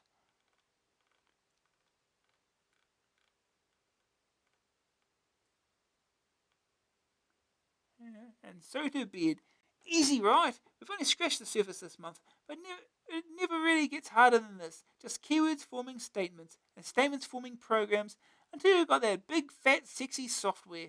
Next month, you'll start to write your own. Ooh. The Buyer's Guide. Joysticks. Look, there's that cheetah bug thing.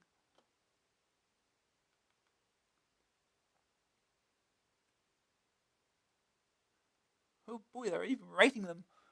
Cheetah Bug, $14.99.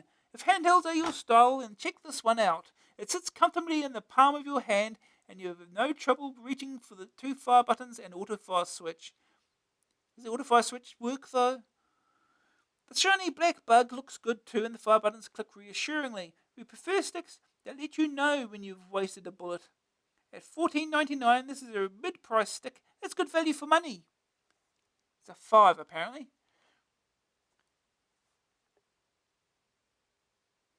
Cheetah Exterminator, $6.99. It's cheap and it shows. The Exterminator is so light that whenever you get a bit vigorous and start worrying about the stick, you start worrying about the stick snapping. Save up for another couple of weeks. It really is worth it. 1. Cheetah Mark 1, $12.99. A step up from Cheetah's Exterminator. This is virtually double the price and infinitely better. The Mark 1 boasts 4 fire buttons, 2 at the top and 2 on the base, and the suckers really work. The only problem is the stick is a bit too short for comfort. It's a 2? Was it a 3? They invented the colours, that's weird. Cheetah Star Probe, $14.99. Again, this one has 4 fire buttons in the usual places, whereas the Mark 1 was too short. The Star Probe is just right. This one, though, doesn't feel too stable. 5. Is that a 5? Are these ratings or not? I don't know. Cheetah Tortoise, $9.99. A completely ridiculous joystick that shamelessly targets itself at the younger games player.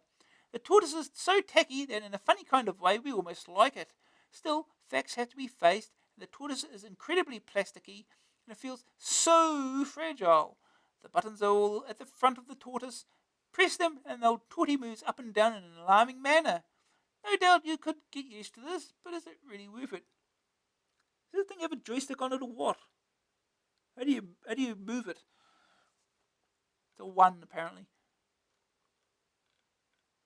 Connex Navigator, $15.32. The Navigator is another of our faves, and it now comes in 3 different varieties. The Common or Garden Navigator is a black handheld with blue trimmings and it's ace.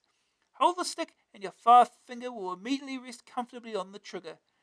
Everything about this stick is perfect, and what's more, for an extra 11p, you can get the Navigator Hot Shot, which is grey with red bits. And for no extra cost, there's a limited edition Navigator which is grey with blue trimmings. What a choice! It's a 5 apparently. Connex Speed King, $11.23. This is another bug type stick. It's reliable, comfortable, and dead snazzy. The original Speed King has just 1 fire button, but for no more moolah, then you can also get one with 2 fire buttons. Mind you, it's a bit like potluck, because it doesn't actually tell you on the box whether the stick inside has 1 or 2 fire buttons. 4. Speed King was the joystick I had.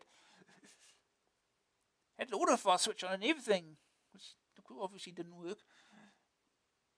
I did try the auto fire when I plugged into my Atari 2600. That worked. Anyway, Spectra Video Stingray, $13.99. All the sticks in Spectra Video's Ray range are color coordinated in blue, red, and black. The Stingray is a handheld with a handle and the obligatory mass of micro switches, basically the joystick's reflexes. Micro switches are an odd business. Go into a shop and pick up any joystick and the box will tell you that it has micro switches. A joystick without micro switches is about as common as a stone wheel. Anyway, the Stingray has micro switches, a rapid fire switch, and it isn't that far removed from the Connex Navigator. 4.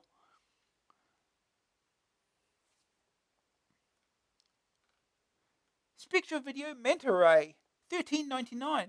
Basically the bug all over again, but bigger. The Manta Ray is far too bulky for our liking, and even after a month or 2 of use in the office, the fire buttons are still stiff. 3. Spectra Video Alpha Ray, $11.99. This is the cheapest of Spectra Video's new tabletop range, and it's exactly what you expect from Spectra Video. It looks like a gear stick, and the fire buttons are placed at the top of the stick.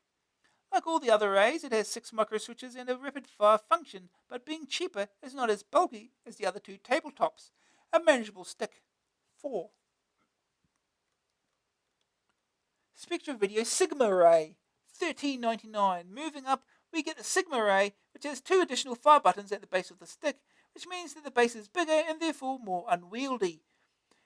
It's not as bad as most sticks of this ilk, but it's not super either.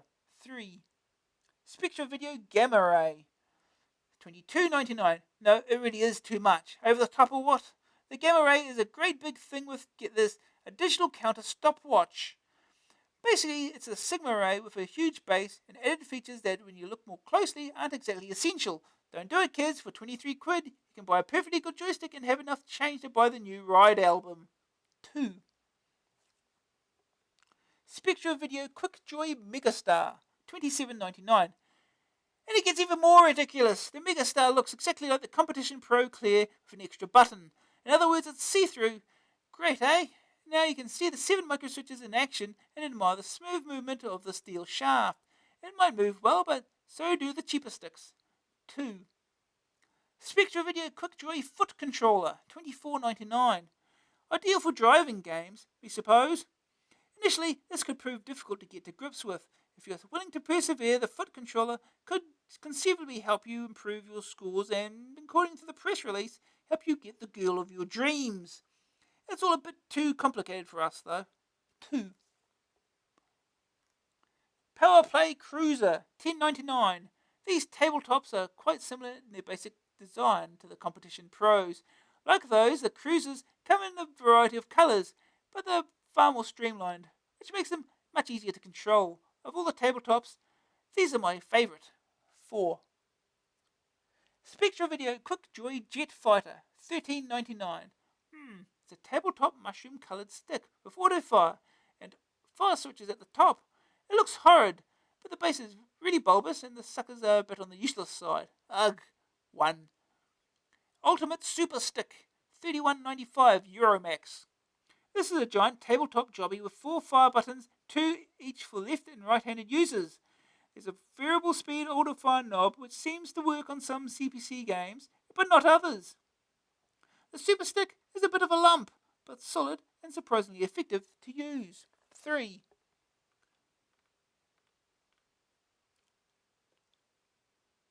Autofire Anguish.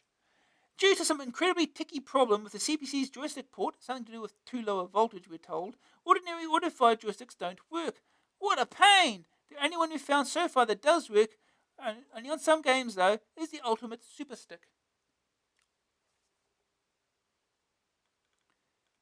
Footy games! Ooh. Strap on your finest industrial strength shin pads and get ready for the whistle. Here comes a complete lowdown on the football games that have lit up the CPC. Yay. Right, best footy game, Italy 1990, US Gold. Released in June 1990 to tie in, not surprisingly, with the 1990 World Cup. Italy 1990 is an excellent game. The sprites are sharp, the scrolling is smooth, and the action is fast. Very fast. Ultra super fast with extra fastness on top. All the 24 teams from Mondial 90 are included, and the players' shirts are all in the right team colours. Hurrah! And you can also select your squad from the more or less real World Cup squads. Excellent for reliving all those memories of the summer of 1990. It's the speed that really makes Italy 1990 the game that it is, but excellent playability, some decent graphical intermissions, and some excellent noises all add to the experience. Also available on the Super Sim Pack compilation. The world's first footy club was Hallam. From Sheffield, founded in 1853. The first set of football rules were drawn up at Cambridge University. Bolshevik leaders used football games as a cover when training guerrillas. Good to know. Alright, top 10. Number 1, Italy 1990, US Gold. Is this fast or what? Italy 1990, the fastest football game ever seen. It plays a treat too. 88% AA58. Number 2, Evelyn Hughes International Soccer. Audiogenic. Brilliant! A footy sim that lets you play a decent passing game. Nice one, Mr. Squeaky Royalist. 93%, AA45. Number 3, Gaza 2, Empire. Available in any format, including cartridge. The sprites are tiny, the view is overhead, the players left to right. The game is great. The first Gaza game, Gaza Super Soccer, was a total flop. It was a total plop though. 88%, AA65. Number 4, Kickoff 2, Anko. The top 16-bit pass 'em up is also one of the best Amstrad games. Looks a bit like Gaza 2, only you play from top to bottom. 86%, AA63. Number 5, Gary Lineker's Hotshot, Gremlin.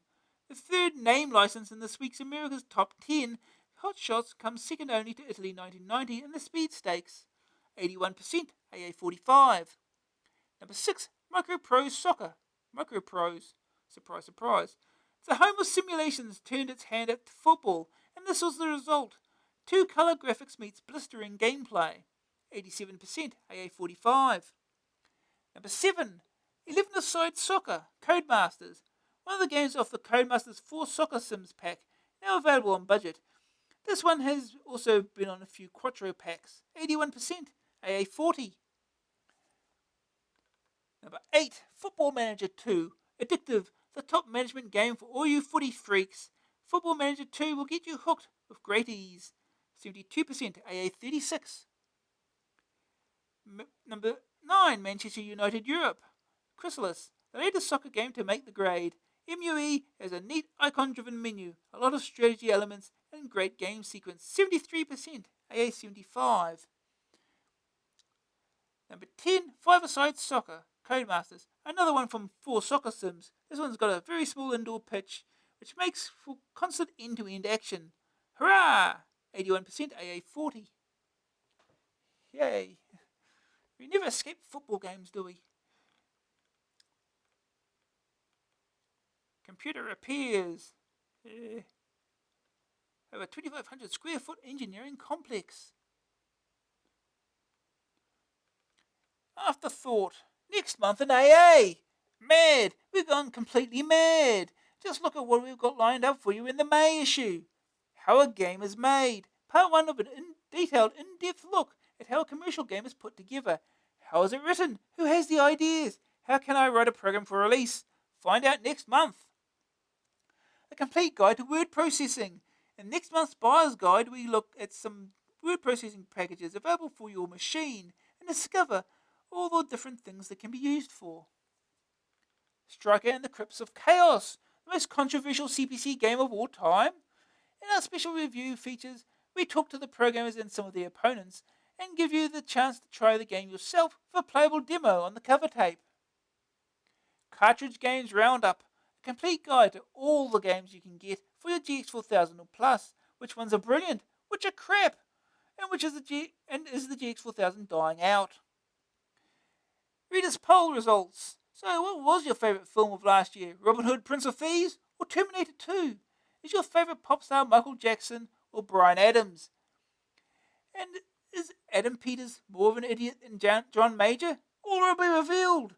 Those 1991 poll results in full. Plus, Titus the Fox and the Citizen PN48 printer under review, and all the usual old nonsense. May issue on sale, 16th of April. Don't miss it!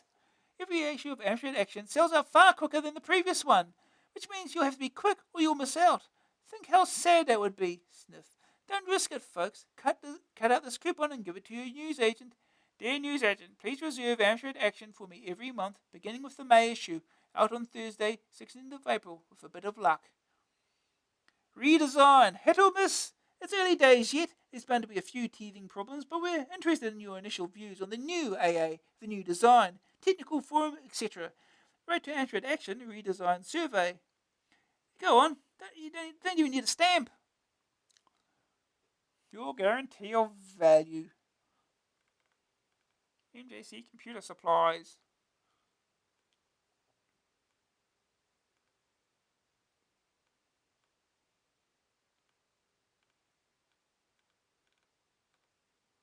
Ooh, the most explosive arcade machine you've ever seen. prizes worth a cool £4,000. Terminator 2 Judgment Day. Midway. Yes, call that number now. I'm sure you'll get a result from that. Win a Sega Mega Drive plus a complete set of Electronic Arts games. What have we got? Oh, we've got the Immortal. Oh boy, Dark Castle. Might and Magic. Is that James Pond? Oh dear. Okay, you got all the quality pouring out already.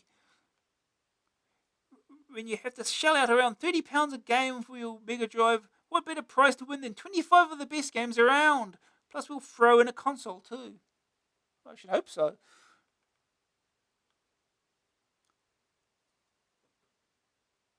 This price tag, 60. Whatever currency this is supposed to be. Calls cost 36p cheap rated and 48p at all other times per minute, including VAT. The lines are unofficial and have no connection with the featured artists or their businesses or business organisation. Competitions close on April 30th, 1992. Maximum length of call is approximately 5 minutes, which will cost £1.80 at cheap rate. Matrix Solutions Limited, Bristol. And that's the end of the magazine.